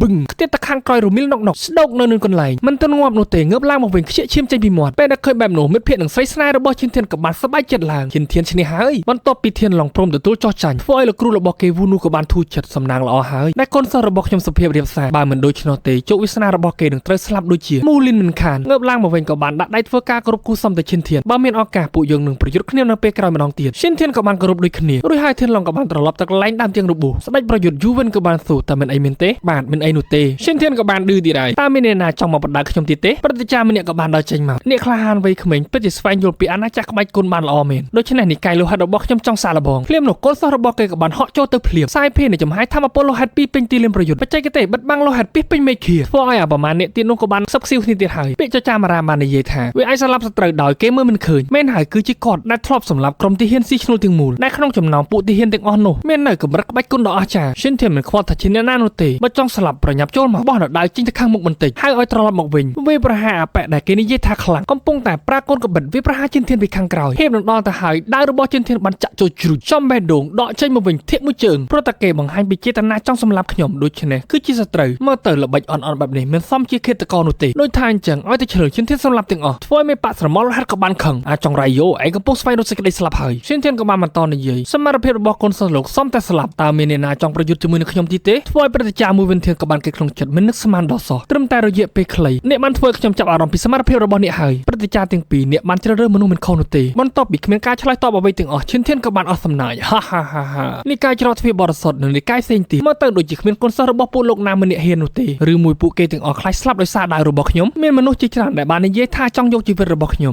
នៅទីកន្លែងនេះហើយហេតុអ្វីបានជាគ្មានអ្នកណាចូលមកអញ្ចឹងភ្លាមនោះព្រឹទ្ធាចារ្យយូឈីងឡុងគាត់ក៏បាននិយាយឡើងបើគ្មានអ្នកណាហ៊ានប្រយុទ្ធដូច្នេះខ្ញុំសុខចិត្តឲ្យកូនសិស្សរបស់ខ្ញុំប្រយុទ្ធជំនួសទៅចុះស្រីស្អាតម្នាក់បន្ទាប់ពីទទួលបញ្ជាហើយក៏បានចូលទៅឈ្មោះរបស់ខ្ញុំគឺជាក្មេងស្រីតូចស៊ីងសួនស្ថិតនៅក្នុងកម្រិតទី4នៃសិល្បៈក្បាច់គុណមិនមានទេពកោសល្យពិសេសដូចបងប្រុសឈិនធាននោះទេខ្ញុំសង្ឃឹមថាលោកនឹងមិនធូរដៃឲ្យខ្ញុំខ្លះស្រីស្អាតនឹងសម្ដីទន់ភ្លន់បែបនេះឈិនធានចូលចិត្តល្អបង្ហាញពីសមត្ថភាពរបស់នាងមកចុះបញ្ចេញនូវបច្ចេកទេសដើរខ្ចោះព្យុះវិលវល់ផុសឡើងនូវចំហាយធម្មពលដើរជាច្រើនវេប្រហារទៅឈិនធានក៏បានហោះកិច្ចមើលទៅអំណាចធម្មពលដើររបស់នាងបានលាក់នៅក្នុងដៃដែលពិតប្រាកដក្បាច់ដៃរបស់នាងក៏ចម្លែកដែរឈិនធានក៏បានបន្តហោះប្រតិសិនជុំវិញនឹងកាយរបស់នាងបង្ហាញខ្លួនមកកាប់ពេញមួយទំហឹងនាងក៏បានកិច្ចទៅខាងក្រោយប៉ុន្តែពេលនោះឈិនធានបានបន្លាស់ទីជាមួយនឹងដៃរបស់គាត់ភ្ជាប់តករបស់នាងអូនស្រីនាងត្រូវបានចាញ់ហើយនាងក៏បានញញឹមបញ្ជាដៃវាប្រហារឈិនធានពីខាងក្រោយវិញហេបនឹងដល់ទៅហើយឈិនធានក៏បានប្រើម្រាមពីរចាប់ទុកពេលនេះនាងក៏បានធ្វើការគ្រប់សំចោះចាញ់មែនទែនបច្ចេកទេសដៃរបស់រៀងច្បងឈិនធានពិតជាមិនអាចទីទុកមុនបាននោះទេធ្វើឲ្យអ្នកទាំងអស់គ្នាភ័យផ្អើលគ្រប់ពេលខ្ញុំស៊ីងសុនសូមសរសើរបងដោយស្មោះឈិនធានក៏បានប្រកល់ដៃឲ្យទៅវិញដោយថាអញ្ចឹងឲ្យតែស្រីស្អាតទន់ភ្លន់សុភាពរាបសារគឺឈិនធានចូលចិត្តប្រសិនបើជាមនុស្សប្រុសខ្វាយបាត់ទៅហើយបែរមកវិញក៏បានបន្តឆ្លើយមានអសន្នណាចង់សម្លាប់ខ្ញុំដែរទេព្រោះថាពេលនេះមិនចង់ខ្ជិះខ្ជាពេលវេលាទីនោះទេធ្វើឲ្យប៉ែម្នាក់នេះក៏បានខឹងយ៉ាងខ្លាំងអាលអិតពិតជាសម្លេងក្រអឺតក្រទោមែនបញ្ចេញអាវុធពីរនៅក្នុងដៃរបស់គេបំផ្ទុនធម្មពលហក់ចូលមកមិនទាន់ទាំងដល់ផងឈិនធានបញ្ចេញដៃរបស់គាត់ជ្រក់អកស្លាប់តែម្ដងប្រាប់ហើយឲ្យតែឆ្លើយដឹងតែសម្លាប់ចោលព្រឹទ្ធាចារ្យវីនូគាត់ក៏បាននិយាយពេលនេះពួកយើងទាំងអស់គ្នាត្រូវបានចាញ់បោកអាក្មេងម្នាក់នេះហើយគេគ្រាន់តែចង់ឲ្យសិស្សរបស់យើងបញ្ចេញនូវបច្ចេកទេសដៃដើម្បីគេបានវឹកហាត់តែប៉ុណ្ណោះពិតជាមានល្បិចអាក្រក់មែនដោយព្រឹទ្ធាចារ្យសក់សគាត់ក៏បាននិយាយពេលនេះនិកាយរបស់ខ្ញុំសុំទទួលបរាជ័យហើយបើនិកាយទាំង4របស់យើងបន្តសាកល្បងនៅក្បាច់គុណខ្ញុំខ្លាចថាវានឹងពញាពេលការប្រកួតប្រជែងរបស់សិស្សនិកាយធានសង្ឃតែប៉ុណ្ណោះដូច្នេះការសាកល្បងរបស់និកាយទាំង5គឺនិកាយធានសង្ឃជាអ្នកឈ្នះព្រឹទ្ធាចារ្យមួយវិនធានក៏បានអស់សំណើចហាលោកម្ចាស់លូពិតជាចេះបត់បែនតាមកលៈទេសៈមែនមិនហ៊ានប្រកួតបន្តខ្លាចបាត់បង់កាន់តែច្រើនឈិនធានថយមកខាងក្រោយដើម្បីសម្រាប់សិនទៅទុកពេលក្នុងការរៀបចំប្រកួតប្រជែងចំណាត់ថ្នាក់ក្នុងនិកាយសិនឈិនធាននៅតែមិនអស់ចិត្តក៏បានស្នើសុំបាទលោកព្រឹទ្ធាចារ្យខ្ញុំមានគំនុំដែលត្រូវដោះស្រាយមិនអាចស្ដាប់បង្គាប់បាននោះទេព្រោះតែខ្ញុំចង់ជម្រាបបញ្ជាជាមួយឈូយុនហ្វីបើលឺហើយប្រញាប់ឡើងមកសៃវិនប្រយុទ្ធភ្លាមមកនឹងហើយអ្នកទាំងអស់គ្នាក៏សូមអធិស្ឋានរាល់ខុសមកខុសឆ្គងដែលបាននិយាយឡើងដែលជាភាគទី45ចាប់ផ្ដើមនៅសាច់រឿងឈិនធានក៏បានបបួលយុនហ្វីប្រយុទ្ធស្លាប់រស់ឆាប់ឡើងប្រញាប់ចូលមកក្នុងសៃវិនភ្លាមមកព្រឹទ្ធាចារ្យឈូណានក៏បាននិយាយឈិនធានការប្រកួតចំណាត់ថ្នាក់សិស្សនិកាយថ្ងៃនេះមិនមែនជាកន្លែងសម្រាប់ឯងដើម្បីយកមកដោះស្រាយកំហឹងផ្ទាល់ខ្លួននោះទេឈិនធានក៏បានតបតើកំហឹងផ្ទាល់ខ្លួនរបស់ខ្ញុំមកពីអ្នកណាទៅលោកប្រហែលជាដឹងច្បាស់ហើយយុនហ្វីក្រែងអ្នកចង់សម្លាប់ខ្ញុំមែនទេឥឡូវនេះខ្ញុំបានផ្ដល់ឱកាសឲ្យហើយព្រឹទ្ធាចារ្យមួយវិនធានបន្ទាប់ពីលឺបែបនោះក៏បានក្រវីក្បាលឈិនធានរឿងប្រយុទ្ធជាមួយនឹងយុនហ្វីចាំដាក់ក្នុងការប្រកួតប្រជែងនៃនិកាយវិញឈិនធាននៅតែមិនព្រមក៏បានធ្វើការគោរពម្ដងទៀតបើប្រយុទ្ធបែបច្បាប់របស់និកាយបានរៀបចំសិស្សនឹងខ្លាចថាអ្នកដទៃសើចំអកឲ្យដូច្នេះក្នុងការប្រយុទ្ធមួយនេះសិស្សនឹងធ្វើឲ្យបានល្អបំផុតដោយចេតនាដោះស្រាយកំហឹងជាមួយនឹងយុនហ្វីឆៅដល់ហើយក៏បានស្ដីឲ្យឈិនធានឯងហ៊ានប្រកែកជាមួយនឹងប្រធាននិកាយយ៉ាងម៉េចវាជាការមិនគោរពចំពោះគាត់យ៉ាងខ្លាំងសមតែនឹងដាក់ទោសព្រឹទ្ធាចារ្យមួយវិនធានក៏បានស្ដីឲ្យវិញបិទមាត់ខ្ញុំដឹងថាលោកគិតយ៉ាងម៉េចចំពោះឈិនធានកុំគិតថាខ្ញុំមើលមិនឃើញឲ្យសោះព្រឹទ្ធាចារ្យវីនូបន្ទាប់ពីលឺបែបនោះក៏បានសើចហាឈិនធានខ្ញុំពិតជាសប្បាយជាមួយនឹងសមត្ថភាពរបស់ឯងខ្លាំងណាស់ប៉ុន្តែនិកាយធានសង្ឃប្រព្រឹត្តចំពោះអ្នកដោយអយុត្តិធម៌ខ្ញុំជាប្រធាននិកាយហាវូមានឆន្ទៈបើកទ្វាររងចាំអ្នកជានិច្ចព្រឹទ្ធាចារ្យមួយវិនធានក៏បាននិយាយតបវីនូមុននឹងនិយាយអ្វីប្រយ័ត្នពាក្យសម្ដីរបស់លោកផងគាត់ក៏បានតបទៅវិញមួយវិនធានខ្ញុំនៅតែគោរពលោកប៉ុន្តែសិស្សដែលមានទេពកោសល្យដូចជាឈិនធានតើមានអ្នកណាដែលមិនចាប់អារម្មណ៍នោះបើពួកព្រឹទ្ធាចារ្យនៅក្នុងនិកាយធានសង្ឃទាំងអស់មិនឲ្យតម្លៃគាត់ទៅហើយចូលមកខ្លាចជាសិស្សនៃនិកាយរបស់ខ្ញុំទៅខ្ញុំនឹងលះបង់គ្រប់យ៉ាងធានាសុវត្ថិភាពអ្នកទៀតផងជួយនេះឲ្យខ្លាយទៅជាអធិរាជក្បាច់គុណវ័យក្មេងជាងគេនៅក្នុងទ្វីបទាំងមូលនេះភ្លាមនោះព្រឹទ្ធាចារ្យយូយីងឡុងនៃនិកាយស៊ីនីគាត់ក៏បាននិយាយដែរប្រសិនបើឈិនធានចាប់អារម្មណ៍និកាយស៊ីនីរបស់យើងនឹងបើកទ្វាររងចាំប្អូនជានិច្ចហើយក៏ជាករណីលើកលែងមួយដែលខ្ញុំទទួលយកសិស្សប្រុសតែម្នាក់គត់ធ្វើឲ្យមិត្តភក្តិនិងស្រីស្នេហ៍របស់ឈិនធានរំភើបជំនួសចំណែកព្រឹទ្ធាចារ្យសក់សមនេះនោះគាត់ក៏បានស្នើសុំឲ្យឈិនធានចូលទៅក្នុងនិកាយគាត់ដែរឈិនធានបើអ្នកព្រមចូលទៅក្នុងនិកាយដៅរបស់ពួកយើងសមិទ្ធផលនាពេលអនាគតវាពិតជាអាចកើតឡើងច្រើនជាង10ដងបន្ទាប់ពីឃើញប្រធាននិកាយធំៗជាច្រើនផ្ដល់ឱកាសឲ្យគេឈិនធានក៏បានលើកដៃធ្វើការគោរពអរគុណចំពោះសេចក្តីសប្បុរសរបស់ពួកព្រឹទ្ធាចារ្យប៉ុន្តែនៅក្នុងនិកាយធានសង្ឃខ្ញុំអាចរស់នៅបានម៉ែមកខាងក្រោយវិញយុនហ្វីហេតុអ្វីបានជាអ្នកមិនតបតអ្វីសោះអញ្ចឹងឬ មួយក៏គិតថាខ្ញុំមិនស័ក្តិសមជាគូប្រកួតជាមួយនឹងឯងនៅចាំអ្វីទៀតខ្ញុំកំពុងតែឈរចាំនៅលើសីវៀនហើយឬមួយឯងមានហ៊ានឡើងមកសម្លាប់ខ្ញុំយុនហ្វីបន្ទាប់ពីឈិនធានឌឺដងច្រើនពេកមិនលាស់ទីឡើងទៅលើទីលានប្រកួតឈិនធានតែឯងពិតជាគិតមែនទេថាកម្រិតអាណាចក្រក្បាច់គុណរបស់ឯងអាចប្រយុទ្ធជាមួយនឹងខ្ញុំបានពេលនេះស្វែងរកសេចក្តីស្លាប់ហើយបំផ្ទុះនឹងចំហាយធម្មពលជារាងកាយបន្តិចឈិនធានក៏ដូចគ្នាសម្រុកចូលជាមួយនឹងដៃរបស់គាត់ចាក់ចូលទៅយុនហ្វីបំផ្ទុះនឹងធម្មពលធ្វើឲ្យឈិនធានខ្ទាតមកខាងក្រោយវិញលេចឡើងនៅរាងកាយថ្មីដែលធ្វើឲ្យអាប៉ែម្នាក់នោះក៏បានភ្ញាក់ផ្អើលយុនហ្វីបានផ្លាស់ប្ដូររាងកាយហើយគឺជាវិញ្ញាណស្ដេចសត្វបិសាចខ្ញុំធ្លាប់តែបានលើអំពីវាទីបំផុតបានឃើញដោយផ្ទាល់ភ្នែកស្ដេចបិសាចឈូយុនហ្វីបំពេញទម្រង់ស្ដេចសត្វឈិនធានម្ដងនេះច្បាស់ជាស្លាប់មិនខានធ្វើឲ្យទេវអសរយឺនក៏បានបារម្ភអាលអែនឈិនធានហេតុអ្វីបានជាលោកត្រូវប្រញាប់ប្រញាល់ប្រយុទ្ធជាមួយនឹងយុនហ្វីបែបនេះបន្ទាប់បដូររូបរាងជាវិញ្ញាណសត្វបិសាចឈិនធានឯងគិតថានឹងយកឈ្នះការប្រយុទ្ធមួយនេះបានទេសោះអន់និកាយទី4និងទី5ដែលឯងទៅតែបានយកឈ្នះមិនអាចប្រៀបធៀបជាមួយនឹងខ្ញុំបាននោះទេសូម្បីតែសមត្ថភាពរបស់ធានឡុងខ្ញុំមិនដែលគិតទុកក្នុងចិត្តនោះទេបានជាខ្ញុំមិនឡើងសៃវាប្រយុទ្ធជាមួយនឹងវាចំណែកឯងវិញខ្ញុំចាត់ទុកដូចជាស្រមោចអញ្ចឹងឈិនធានបន្ទាប់ពីស្ដាប់គេរៀបរាប់ច្រើនពេកសម្រុកចូលជាមួយនឹងដៃរបស់គាត់យុនហ្វីបំផ្ទុះនៅធម្មពលរបស់គាត់ឡើងមកឈិនធានបានបន្លាស់ទីបាត់ភ្លាមបន្ទាប់ពីឃើញបែបនោះអាប៉ែម្នាក់ក៏បានភ្ញាក់ផ្អើលតើគេបានស្លាប់ហើយមែនទេធ្វើឲ្យយុនហ្វីក៏បានសប្បាយចិត្តបន្តិចចាត់ការឯងងាយដូចសម្លាប់ស្រមោចអញ្ចឹងភ្លាមនោះសម្លេងរបស់ឈិនធានក៏បានមកឡើងកុំអាចសប្បាយចិត្តលឿនពេកស៊ីមួយដៃដាច់ដៃមួយជំហៀងតើនឹងមានសមត្ថភាពអ្វីទៀតទេយុនហ្វីក៏បានសើច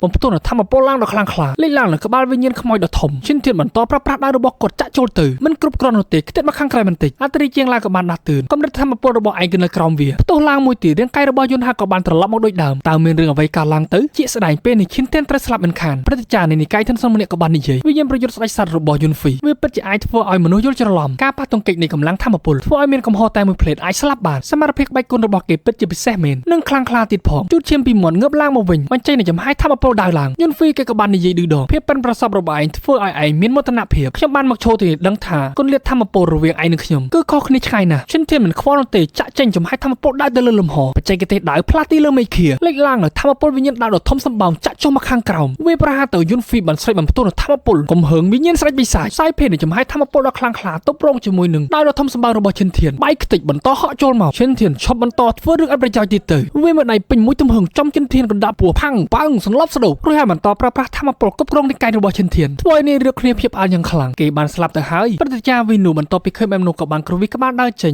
ពិតជាគួរឲ្យសោកស្ដាយមែនយាននាងក៏បាននិយាយយុនហ្វីឆាប់ឈប់ភ្លាមធ្វើឲ្យគេក៏បានតបយានដល់ពេលនេះហើយនាងនៅតែការពារគេទៀតល្អណាស់ខ្ញុំនឹងឲ្យនាងឃើញឲ្យច្បាស់ច្បាស់លើនេះឈិនធានមិនទាន់ស្លាប់នោះទេងើបឡើងមកវិញប្រញាប់ចាក់នឹងធម្មពលចូលទៅក្នុងដាវកាប់ចេញភ្លាមយុនហ្វីក៏បានទប់រំបែកខ្ចាយហើយនៅតែព្យាយាមតស៊ូទៀតពិតជាខ្ជិះពេលវេលាមែនយាននាងក៏បានបន្តនិយាយយុនហ្វីបើលោកព្រមដោះលែងគាត់អ្វីគ្រប់យ៉ាងគឺអាចចរចាគ្នាបានគេមិនខ្វល់ទេសម្រុកចូលទៅឈិនធានឯងត្រូវតែស្លាប់បំផ្ទុះនឹងធម្មពលទប់រំធ្វើឲ្យយុនហ្វីខ្ទាតមកខាងក្រោយវិញខ្ញុំនឹងធ្វើឲ្យឯងខកចិត្តឈិនធានបន្តបំផ្ទុះនឹងធម្មពលដ៏ខ្លាំងក្លាឡើងមកក្រុមមិនដប់សៃវៀនប្រកួតរបស់ពួកគេទាំងពីរធ្វើឲ្យនៃរកគ្នាក៏បានភ្ញាក់ផ្អើលចំហមាត់តែម្ដងបច្ចេកទេសវូហានឈិនធានច្បាស់ជាមានវិញ្ញាណដែលអត់រីមិនខានតើមានរឿងអ្វីកើតឡើងទៅហេតុអ្វីបានជាងងឹតយ៉ាងនេះអ៊ីវ៉ាន់នាងក៏បានលើកឡើងតើវាអាចជាឈិនធានមានប្រលឹងវិញ្ញាណក្បាច់គុណពីរពេលនេះគាត់បានខ្លាចទៅជាមនុស្សពូកែគ្មានគូប្រៀបអត់រីជាងឡើងក៏បានសរសើរអាល់អិតពិតជាឆ្លាតមែនវិញ្ញាណប្រយុទ្ធដ៏ខ្មៅងងឹតញ៉ៃពិភពខាងក្រៅមិនឲ្យអ្នកណាមើលឃើញសូម្បីតែពួកព្រឹត្តិការណ៍ដែលមានកម្រិតខ្ពស់ក៏គាត់មិនអាចពិនិត្យមើលឃើញថាមានអ្វីកើតឡើងនៅខាងក្នុងពេលនេះយុនហ្វីក៏បានផិតភ័យហើយតើមានរឿងអ្វីកើតឡើងទៅឈិនធានឆាប់បង្ហាញខ្លួនម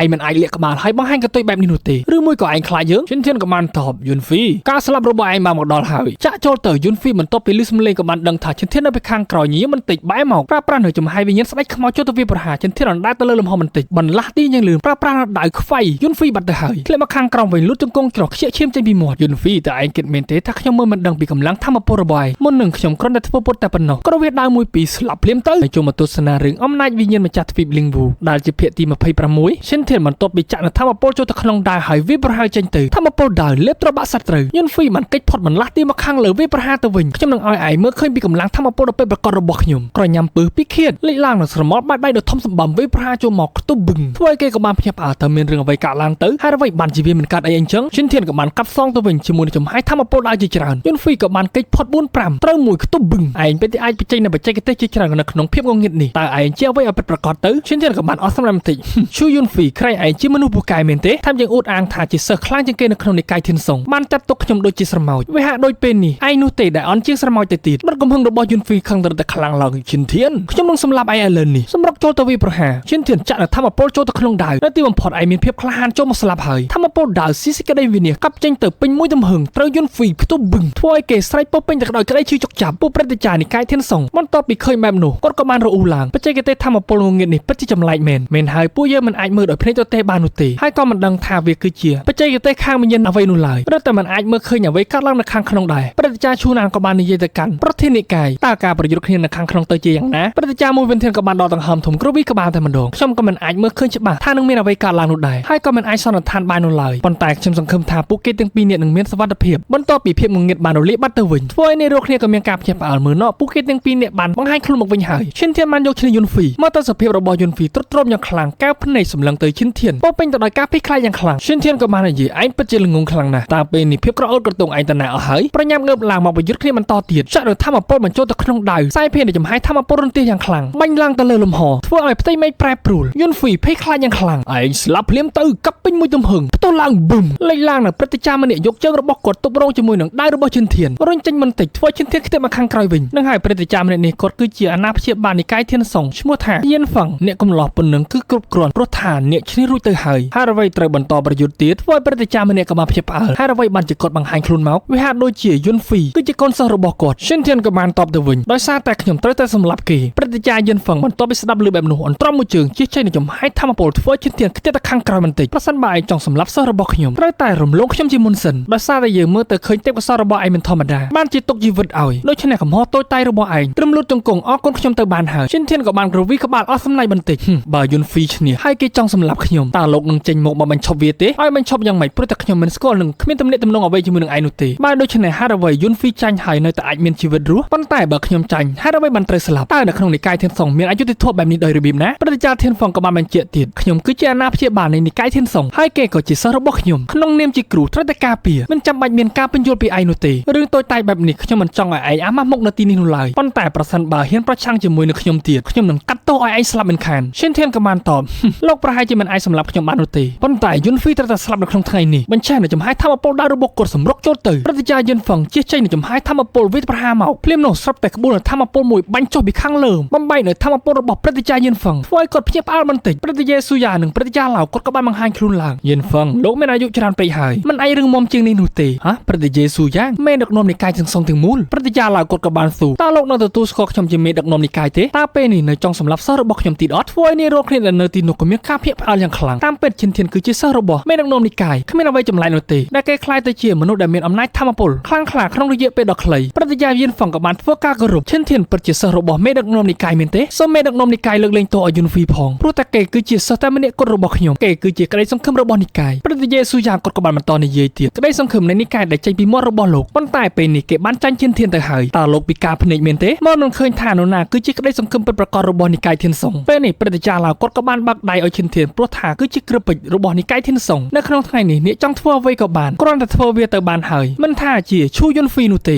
ឬក៏ឆៅរិនសម្រាប់ម្នាក់ណាក៏បានប្រសិនបើអ្នកចង់ខ្ញុំនឹងឈរមើលនៅទីនេះចាំមើលតើមានអ្នកណាចូលមករៀងទេបន្ទាប់ពីស្ដាប់ឮបែបនោះព្រឹទ្ធាចារ្យយិនហ្វាំងគាត់ក៏បានលុតជង្គង់ក្រឹបអោនក្បាលដល់ដីសុំអង្វរទុកជីវិតឲ្យកូនសិស្សរបស់គាត់យុនហ្វីគេក៏បានទៅនិយាយប៉ុន្តែត្រូវបានព្រឹទ្ធាចារ្យស្ដីឲ្យបិទមាត់ភ្លាមឈិនធានឲ្យខ្ញុំសុំទោសចំពោះយុនហ្វីផងបើអ្នកចង់សម្លាប់គេយកជីវិតរបស់ខ្ញុំជំនួសទៅចុះខ្ញុំគ្រាន់តែសុំទុកជីវិតឲ្យគេទៅបានហើយបន្ទាប់ពីឃើញព្រឹទ្ធាចារ្យយិនហ្វាំងហើយនឹងកូនសិស្សរបស់គាត់យុនហ្វីកំពុងតែអោនក្បាលសុំទុកជីវិតកូនសិស្សទាំងអស់នៃនិកាយធានសុងក៏បានខ្សឹបខ្សៀវគ្នាមើលទៅព្រឹទ្ធាចារ្យយិនហ្វាំងពិតជាបានអោនក្បាលឲ្យឈិនធានដើម្បីទុកជីវិតឲ្យសិស្សរបស់គាត់នេះមើលទៅគួរឲ្យខ្លាចខ្លាំងណាស់តើអ្នកទាំងពីរឯងលុតជង្គង់ចុះនៅចំពោះមុខឈិនធានដោយរបៀបណាពេលនោះឈិនធានក៏បានដើរចូលទៅឲ្យព្រឹទ្ធាចារ្យយិនហ្វាំងគាត់ងើបឡើងមកវិញធ្វើការគោរពមនុស្សវ័យក្មេងដូចជាខ្ញុំសូមទទួលសំណើរបស់លោកព្រឹទ្ធាចារ្យនោះទេពេលនេះទុកថាខ្ញុំបរាជ័យក្នុងការសម្លាប់យិនហ្វាំងទៅចុះប្រហែលជាថ្ងៃនេះមើលទៅជាសំណាងរបស់គេហើយប៉ុន្តែពេលក្រោយមានប្រកាសថាគេមានសំណាងបែបនេះម្ដងទៀតនោះទេព្រឹទ្ធាចារ្យយិនក៏បានប្រញាប់និយាយអរគុណក្នុងការអនុគ្រោះម្ដងនេះខ្ញុំនឹងកត់ទុកក្នុងចិត្តទៅចុះរួចហើយក៏បាននាំសិស្សរបស់គាត់យុនហ្វីចាក់ចេញទៅធ្វើឲ្យព្រឹទ្ធាចារ្យឡាវគាត់ក៏បានសប្បាយចិត្តល្អខ្ញុំពិតជាបានជ្រើសរើសសិស្សដ៏ត្រឹមត្រូវម្នាក់មែនឈិនធានទុកដៅទៅវិញធ្វើការគោរពនិយាយអរគុណព្រឹទ្ធាចារ្យទាំងពីរព្រឹទ្ធាចារ្យមួយវិនធានក៏បាននិយាយការប្រកួតត្រូវបានបញ្ចប់ឈិនធានគឺជាសិស្សលំដាប់ទី1ដែលស័ក្តិសមជាងគេបំផុតនៅក្នុងនិកាយធានសុងខ្ញុំជាប្រធាននិកាយសូមប្រកាសឈិនធាននឹងក្លាយជាមេដឹកនាំវ័យក្មេងនៃនិកាយធានសុងរបស់យើងធ្វើឲ្យអ្នករកគ្នានឹងស្រីស្នេហ៍របស់ឈិនធានតែបើសយិន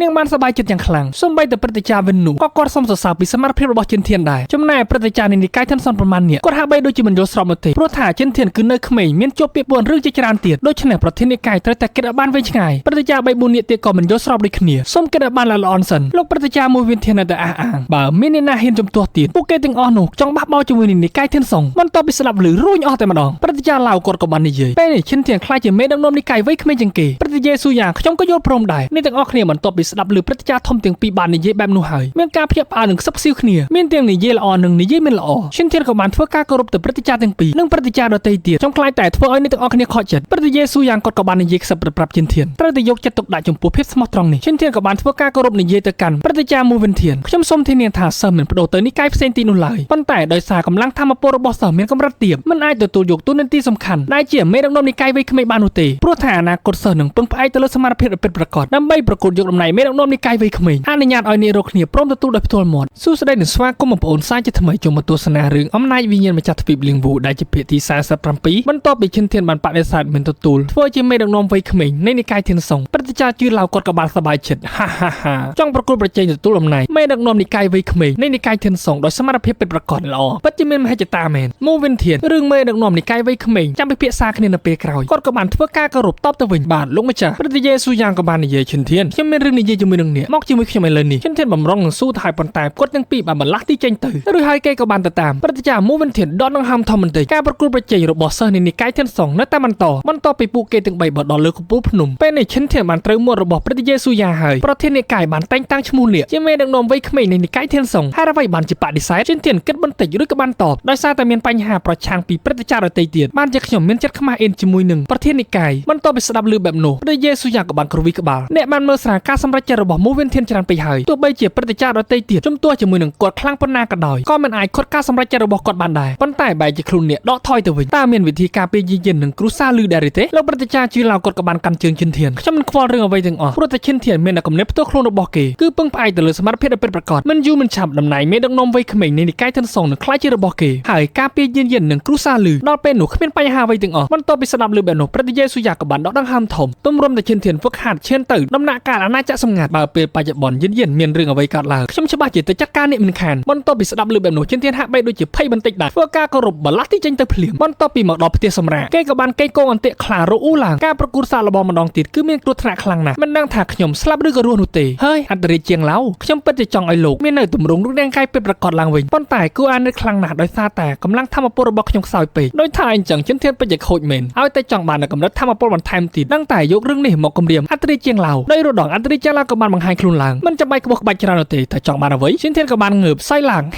ងឥឡូវនេះខ្ញុំមិនអាចបញ្ចេញនៅបច្ចេកទេសវេទមន្តធម៌ពលរបស់ខ្ញុំពេញលេញនោះទេវាពិបាកក្នុងការហ្វឹកហាត់នៅកម្រិតក្បាច់គុណដូច្នេះអន្តរាជជាងឡៅខ្ញុំមានវិធីមួយយកឈាមសត្វវិញ្ញាណកម្រិតទី7មកឲ្យខ្ញុំឬក៏ឈាមអ្នកក្រៀកក៏បានដើម្បីជួយឲ្យខ្ញុំហ្វឹកហាត់នៅកំដាប់ដៃរុនទាស៊ីងលីនអន្តរាជជាងឡៅមិនតបពីស្ដាប់លឺមនុស្សខឹងយ៉ាងខ្លាំងតែឯងគិតថាឈាមសត្វវិញ្ញាណកម្រិតទី7និងឈាមអ្នកក្រៀកដូចជាឈាមជ្រូកឈាមមាន់ដែលគេលក់នៅលើទីផ្សារមែនទេគ្រាន់តែហាមាត់ថាចង់បានក៏បានអញ្ចឹងឈិនធានក៏បន្តងែងទៀតហើយដួលខ្លួនដេកទៅខាងក្រោមប្រសិនបើខ្ញុំជួបអ្នកខ្លាំងនៅក្នុងការប្រយុទ្ធសាកល្បងម្ដងទៀតអាចប្រើបានតែបច្ចេកទេសក្បាច់គុណងើតតែប៉ុណ្ណោះដូច្នោះមានតែរងចាំសេចក្តីស្លាប់អន្តរាជជាងឡៅក៏បានអស់សំណើច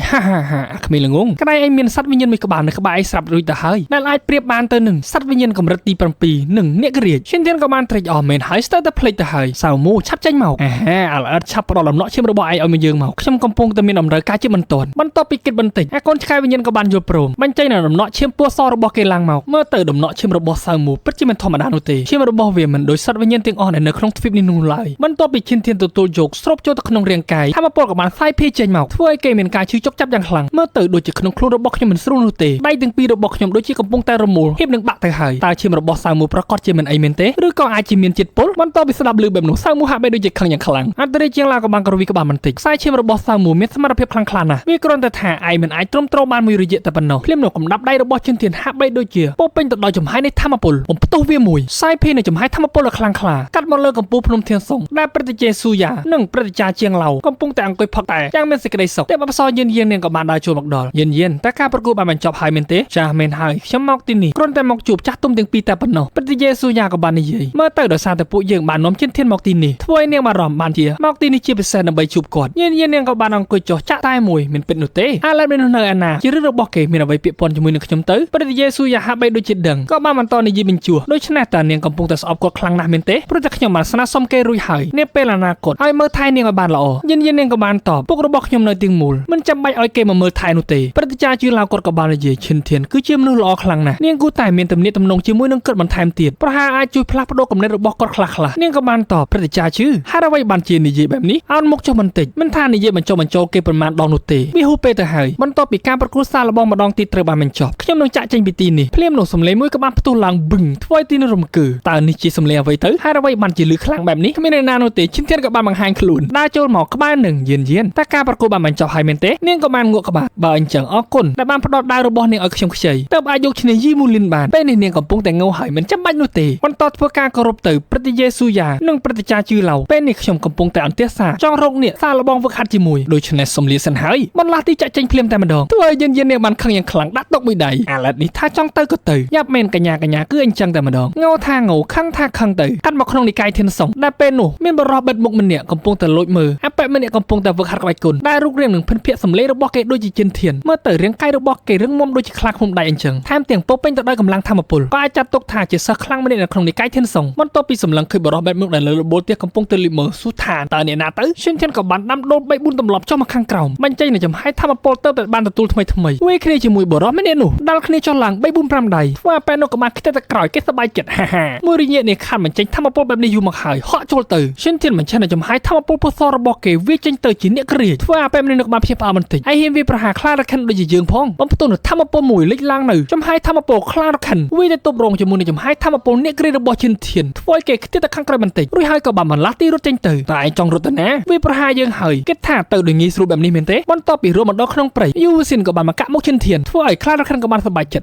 សិស្សបងយូវស៊ីនត្រូវតែបញ្ឈប់គេឲ្យបានព្រោះតែចង់ដឹងថាតើគេជាអ្នកណាទៅហ៊ានវាប្រហារខ្លារខិនដូចជាខ្ញុំយូវស៊ីនក៏បានស៊ូតើអ្នកគឺជានរណាបន្តិចទៀតអ្នកនឹងបានដឹងបន្លាស់ទីចេញទៅយូវស៊ីនមិនតាមនោះទេដូចក៏បាននិយាយលបឿនកិច្ចខ្លួនរបស់គេលឿននឹងវិច្រកចេញចូលในនិកាយធានសង្ឃហើយថែមទាំងអាចប្រយុទ្ធជាមួយនឹងហូយ៉ាដែលជាខ្លារខិនទៀតផងប្រហែលអាលដូចជាមិនខានហូយ៉ាដែលជាខ្លារខិនគេក៏ប្រញាប់ស៊ូហើយអ្វីបានមិនឈប់គេអញ្ចឹងខ្លារខិនតើដឹងពីកម្លាំងធម៌ពលរបស់គេម្នាក់នោះដែរទេមុននឹងសាររបស់ជាមួយគេអស់ពី3ស្នៀតកម្លាំងធម៌ពលរាងកាយរបស់គេមិនអន់ជាងខ្ញុំនោះទេអាចប្រៀបជាមួយនឹងហ្វឹងហៅបានជាពិសេសបច្ចេកទេសធម៌ពលដៃឆ្វេងរបស់គេកម្លាំងខ្លាំងក្លាមិនធម្មតានោះទេយូស៊ីនក៏បានគេបន្តិចខ្លាំងដល់ម្លឹងឬមួយក៏គេលួចទៅវឹកហាត់ក្បាច់គុណពិសេសបន្ថែមទៀតខ្លារខិនក៏បានស៊ូតើកំពុងតែរអ៊ូអ្វីទៅអស់សំណើបន្តិចខ្លារខិនតើអាចចំណាំមនុស្សម្នាក់នោះបានទេមិនយូរមិនឆាប់អាចនឹងជួបគ្នាម្ដងទៀតលើកក្រោយបើប្រយុទ្ធគ្នាជាមួយនឹងគេខ្ញុំខ្លាចថាអ្នកមិនអាចយកឈ្នះបាននោះឡើយសមត្ថភាពប៉ុនខ្ញុំនៅតែមិនអាចយកឈ្នះគេបានយូស៊ីនក៏បាននិយាយប្រាប់ដល់សល់រយៈពេលតែ2ខែប៉ុណ្ណោះនឹងដល់ការប្រកួតសម្ងាត់ហើយខ្ញុំមានកម្រងទៅកំពូលភ្នំធានលីងដើម្បីវឹកហាត់ធម្មពលតើអ្នកចង់ទៅដែរឬទេល្អខ្ញុំនឹងទៅជាមួយនឹងអ្នកមុនកាត់មកចន្លងទន្លេនេះធារដូវដែលជិនធាននឹងកូនឆ្កែវិញ្ញាណបានមកដល់សំឡឹងមើលបន្តិចវាពិតជាស្រស់ស្អាតខ្លាំងគ្រប់គ្រាន់ក្នុងការវឹកហាត់នៅទីនេះក៏ជាពេលល្អមួយដើម្បីកែលម្អគ្រប់ថ្នាំវិញ្ញាណដែលទើបតែបានប្រមាញ់មកសំឡឹងទៅកន្លែងទឹកធ្លាក់ក៏បានឃើញទេពអសរយើងកំពុងតែលាងសម្អាតដៃជើងនៅក្នុងទឹកដែលពេលនេះនៅមានឈុតខាងក្នុងមិនអាក្រាតដូចជាពេលមុននោះទេធ្វើឲ្យនាងបានភ្ញាក់ផ្អើលអោបនៅទ្រូងអោនចុះអាលអែតគឺជាឯងទៀតហើយមើលទៅនេះទាំងពីរឲ្យតែជួបគ្នាដឹងតែកន្លែងងូតទឹកតែម្ដងភ្នែកទូប្រុសរបស់យើងពិតជាសំណាងមែននឹងហើយអ្នកទាំងអស់គ្នាប្រសិនបើមិនសូវមានរឿងមើលអាចចូលទៅមើលរឿងពេញនៅក្នុង Telegram របស់ Admin តារាបានឬរបស់គាត់មានច្រើនភាគមែនទែនដូចជារឿងគ្រាប់ពុយវិញ្ញាណឋានសួគ៌មានរហូតដល់200ភាគហើយគាត់កំពុងតែបន្តសម្រាយភាគថ្មីបន្តទៀតចំណែករឿងយុទ្ធសាស្ត្រក្បាច់គុណផ្កាយមានរហូតដល់80ភាគនិងរឿងព្រាសនៃសង្គ្រាមសៀវហ្វាងគាត់ក៏បានសម្រាយរហូតដល់80ភាគដែរគឺរឿងនីមួយៗចប់ស៊ីសិនតែម្ដងក្នុងមួយរឿងដូចជាគាត់មិនសូវយកថ្លៃនោះទេ50សេន$1 $1 កន្លះអីហ្នឹងបើចង់ដឹងព័ត៌មានលម្អិតអាច Telegram ទៅសួរគាត់បាន Admin នឹងដាក់ link របស់គាត់នៅក្រោម comment វីដេអូមួយនឹងចាប់ផ្ដើមនៅខ្សែរឿងឈិនធានក៏បានស៊ូហើយអ្វីបានជាទេពធីតាយិននៅទីនេះពេលនេះនាងកំពុងតែគុំស្រាប់ផងម្ដងហើយម្ដងទៀតលោកនៅតែដោះសារបែបនេះបញ្ចេញនៅអាវុធលំពេញមុខ3របស់នាងឡើងមកខ្ញុំគិតថាទង្វើរបស់លោកកំពុងតែមានចេតនានៅក្នុងថ្ងៃនេះខ្ញុំនឹងសម្លាប់ព្រះនារីដូចជាលោកក្រវីលំពេញមុខ3របស់នាងឆ្វាច់ចាក់ចូលទៅហ៊ីបនឹងដល់ឈិនធានទៅហើយគេក៏បានគិតបន្តិចហើយនាងក៏បានស្ដីឲ្យទៀតរឿងឈួតទាំងអស់ដែលលោកកំពុងតែធ្វើតើលោកចង់ដោះសារដល់របៀបណាទៀតឈិនធានក៏បានតបរឿងទាំងពីរលើកនេះគឺជាការចៃដន្យតែប៉ុណ្ណោះនាងលេចស្ដាប់ការបកស្រាយរបស់ឈិនធានហើយសម្រុកចូលមកកាប់ជាចំហាយធម្មពលមួយគិតផុតបន្តវាចាក់ចោះឡើងឈិនធាននៅតែកិច្ចមិនឈប់ត្រឹមនឹងនេះបន្ថែមធម្មពលឡើងមកទៀតវាពេញមួយទំហឹងឈិនធានក៏បានកិច្ចភឹកបន្តហក់ចូលមកវាប្រហារទៀតឈិនធានបានបញ្ចេញដាវឡើងមកប៉ុន្តែមិនតដៃនោះទេបានត្រឹមតែកិច្ចបន្តិចនាងក៏បាននិយាយមើលទៅលោកក៏មានមនុស្សការខ្លះដែរមិនប្រើប្រាស់ដាវរបស់ខ្ញុំដើម្បីមកវាប្រហារខ្ញុំវិញបើដូច្នោះចាំទទួលរងការស្លាប់ទៅបន្តវាប្រហារចូលទៅចាក់មួយលំពេងឈិនធានក៏បានប្រើដៃទប់រងចេញជាចំហាយធម្មពលធ្វើឲ្យនាងខ្ទាតទៅខាងលើឈិនធានក៏បានប្រញាប់បន្លាស់ទីយ៉ាងលឿនទៅចាប់ទ្ររាងកាយរបស់នាងមកខាងក្រោមវិញរៀបច្បងយិនបំភ្លេចការសម្លាប់ខ្ញុំចោលទៅព្រោះថានាងមិនមែនជាគូប្រជែងជាមួយនឹងខ្ញុំទីនោះទេធ្វើឲ្យនាងខឹងក៏បានដាល់មួយដៃឈិនធានហាក់បីដូចជាឈឺដែរនៅតែនិយាយបើវាយខ្ញុំហើយធូរស្រាលបន្តវាយទីមកចុះធ្វើឲ្យនាងមុខឡើងក្រហមតែម្ដងចាំទុកផងកញ្ញាសម្ដីប្រុសព្រានតែប៉ុណ្្នឹងឯងឈិនធានក៏បានបកដើមមកខាងក្រោយបន្តិចអង្គុយចុះបន្តនិយាយប្រញាប់ស្លីសម្លៀកបំពាក់ឲ្យសមរម្យសិនទៅខ្ញុំមិនចង់ឲ្យនាងនិយាយថាកេងចំណេញពីនាងម្ដងទីនោះទេឈិនធានមិនមើលប៉ុន្តែអាកូនឆ្កែវិញ្ញាណវាបានមើលទៅសប្បាយចិត្តយ៉ាងខ្លាំងក៏ត្រូវបានករបួយសក់ទៅហើយអាកូនឆ្កែកំហុយគិតតែពីមើលទៅនេះជាលើកទី2ដែលខ្ញុំបានជួបនាងដោយនឹកស្មានមិនដល់ឬមួយក៏ជាជោគវាសនាទៅត្រូវមាត់របស់នាងឈប់និយាយពីជោគវាសនាទៀតទៅឈិនធានក៏បានបន្តខ្ញុំគ្រាន់តែចង់និយាយតើទីកន្លែងនេះមានចំណុច ពិសេសអ្វីទៅបានជានាងឧស្សាហ៍មកខ្ញុំមកទីនេះមកដល់មកការប៉ុណ្ណោះនៅពេលដែលខ្ញុំទំនេរគ្មានអ្វីធ្វើនឹងមកលេងនៅទីនេះឈប់និយាយរឿងឥតប្រយោជន៍ទៀតទៅបើមិនដូច្នោះទេខ្ញុំនឹងហែកមាត់លោកមិនខានមើលទៅរៀបច្បងហាក់បីដូចជាខឹងខ្លាំងណាស់តើអ្នកណាហ៊ានយកធ្វើជាប្រពន្ធនៅថ្ងៃអនាគតនាងក៏បានអួតភ្លាមមានមនុស្សជាច្រើនដែលចង់បានខ្ញុំហើយវាក៏មិនដល់វេនលោកដែលត្រូវព្រួយបារម្ភពីខ្ញុំដែរបាទខ្ញុំដឹងហើយមនុស្សដែលកត់សរសើរនឹងតាមស្រឡាញ់នាងទូទាំងនិកាយធានសុងធ្លាយរហូតដល់និកាយខាងក្រៅទៀតផ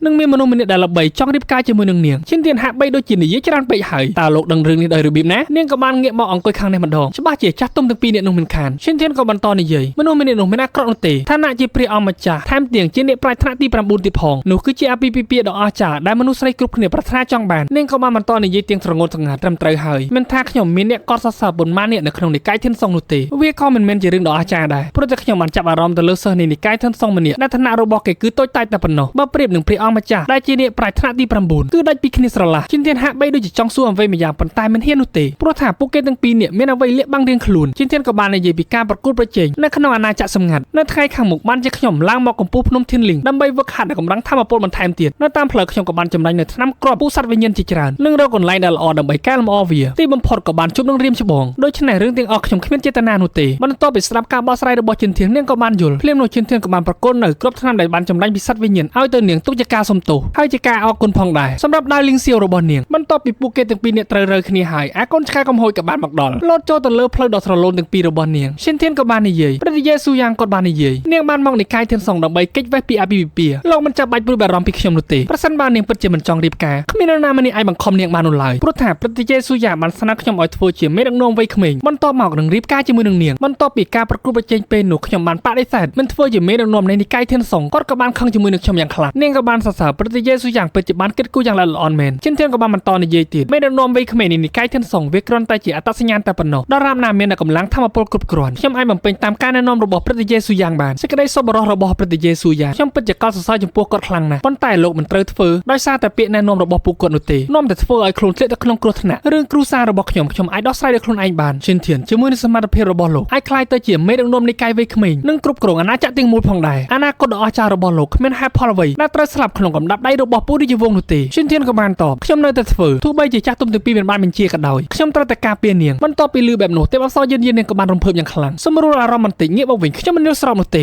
ការមិនយល់ស្របរបស់នាងខ្ញុំក៏មិនយល់ព្រមដែរពេលនេះធ្វើអារម្មណ៍របស់នាងរញ៉េរញ៉ៃហើយបន្តដើរទៅខាងមុខឈិនធាននៅតែនិយាយអ្វីក៏ដោយមិនចាំបាច់ខ្វល់ពីអ្នកដទៃនោះទេត្រូវតែខ្វល់ពីខ្លួនឯងឲ្យបានច្រើនបន្ទាប់ពីស្ដាប់ឮបែបនោះធ្វើឲ្យនាងមានភាពក្លាហានហក់ចូលទៅចាប់បឺនមាត់ឈិនធានធ្វើឲ្យកូនឆ្កែកំហុយឡើងអៀនតែម្ដងនឹងហើយសភាពបរិសុទ្ធទាំងអស់គ្នាត្រូវតែប្រយ័ត្នខ្លួនពីនារីក្លាហានផងបើមិនដូច្នោះទេលទ្ធផលចុងក្រោយដូចជាឈិនធានអញ្ចឹងបន្ទាប់ពីបឺនមាត់គេហើយនាងក៏បានអបដៃនិយាយលោកបានកេងចំណេញពីខ្ញុំច្រើនណាស់ពេលនេះដល់វេនខ្ញុំយកខ្លះហើយខ្ញុំក៏មិនចង់ធ្លាក់ទៅជារបស់ព្រះអង្គម្ចាស់ដ៏អាក្រក់ម្នាក់នោះដែរខ្ញុំមិនអនុញ្ញាតឲ្យលោកចូលទៅក្នុងក្រុងរាជវង្សនោះទេបើមិនដូច្នោះខ្ញុំនឹងចាត់ការលោកមិនខានរួចហើយនាងក៏បានដើរចាក់ចេញទៅចំណែកឈិនធានពេលនេះកំពុងតែគៀងចិត្តរបស់នាងរឿងរស់ប៉ុន្តែបបោមើលរបស់នាងពិតជាទន់ភ្លន់មែនពីខែក្រោយមកឈិនធានកំពុងតែបន្តវឹកហាត់នៅធម្មពលរបស់គាត់បំផ្ទុះនៅធម្មពលដ៏ខ្លាំងក្លាបាញ់ទៅលើលំហពេលនេះបច្ចេកទេសកម្រិតក្បាច់កូនរបស់ខ្ញុំពេញលេញហើយវាគូទៅដល់ពេលការប្រកួតប្រជែងនៃអាណាចក្រសម្ងាត់ត្រូវបានមកដល់កាត់មកលើកំពូលភ្នំធានសុងដែលពេលនេះព្រឹទ្ធាចារ្យមួយវិនធានកូនកំពុងតែប្រកាសការប្រកួតប្រជែងក្នុងអាណាចក្រសម្ងាត់សម្រាប់កន្លះឆ្នាំមកនេះគឺបានមកដល់ប៉ុន្តែពេលវេលានៅក្នុងអាណាចក្រអាតកំបាំងគឺខុសពីភពខាងក្រៅកន្លះឆ្នាំនៅខាងក្នុងគឺស្មើនឹងមួយឆ្នាំនៅខាងក្រៅចំណែកផ្លែឈើខាងវិញ្ញាណយានធានដែលនៅក្នុងអាណាចក្រសម្ងាត់វាអាចផ្ដល់ផលប្រយោជន៍សម្រាប់ការវឹកហាត់សាកល្បងរបស់អ្នកទាំងអស់គ្នាថែមទាំងអាចជំនួយនៃការវឹកហាត់កម្រិតធម៌ពលអ្នកទាំងអស់គ្នាកើនឡើងកាន់តែខ្លាំងក្លាវាក៏អាចនឹងពង្រឹងគ្រឹះដ៏រឹងមាំសម្រាប់ការទម្លុះឈានទៅដល់កម្រិតអធិរាជវូនាពេលអនាគតធ្វើឲ្យអ្នកទាំងអស់គ្នាភ្ញាក់ផ្អើលនឹងរំភើបខ្លះឃុំដៃក៏បានធ្វើការគោរពអរគុណដែលឲ្យពួកយើងចូលទៅក្នុងអាណាចក្រសម្ងាត់នេះព្រឹទ្ធាចារ្យមួយវិនធានក៏បានបន្តនិយាយអាណាចក្រសម្ងាត់គឺជាទ្វីបបុរាណមួយប្រភពដើមគឺអាចកំបាំងខ្លាំងណាស់គ្មាននរណាម្នាក់អាចដឹងនោះទេថែមទាំងមានបំរាំងនឹងទម្រង់បុរាណជាច្រើននៅក្នុងទឹកដីអាចកំបាំងមួយនេះហើយក៏មានសត្វបិសាចចម្លែកខាងវិញ្ញាណដែលមានកម្រិតខ្លាំងក្លាផងដែរការសាកល្បងកន្លងមកនេះសិស្សទាំងអស់បានស្លាប់ប្រសិនបើអ្នកណាខ្លាចអាចចាក់ចេញបានប៉ុន្តែគ្រោះថ្នាក់ក៏ជាឱកាសមួយដែរដែលអាចទទួលអត្ថប្រយោជន៍ជាច្រើនដូច្នេះអ្នកទាំងអស់គ្នាត្រូវតែអាស្រ័យលើសមត្ថភាពរៀងខ្លួនចាក់នៅធម្មពលបញ្ចូលទៅសរអ្នកក្រីទាំងពីរលេចឡើងនៅច្រកទ្វារលំហមួយវាដល់ពេលហើយដែលត្រូវចូលក្នុងអាណាចក្រសម្ងាត់ដើម្បីសាកល្បងក្នុងនាមខ្ញុំជាប្រធាននិកាយធានសុងសង្ឃឹមថានឹងអាចជួបនាងរកគ្នាម្ដងទៀតបន្ទាប់ពីធ្វើការគោរពអរគុណក៏បានបន្លាស់ទីចូលទៅឈិនធានបន្ទាប់ពីឃើញយុនហ្វីដើរពីខាងក្រោយគេក៏បានញញឹមរួចហើយក៏គិតក្នុងចិត្តពីលើកមកខ្ញុំមិនអាចចាត់ការឯងបានប៉ុន្តែពេលចូលទៅក្នុងអាណាចក្រសម្ងាត់សេចក្តីស្លាប់កំពុងតែរងចាំឯងហើយសួស្តីនិងស្វាគមន៍បងប្អូនសាជាថ្មីចូលមកទស្សនារឿងអំណាចវិញ្ញាណម្ចាស់ទ្វីបលីងវូដែលជាភាគទី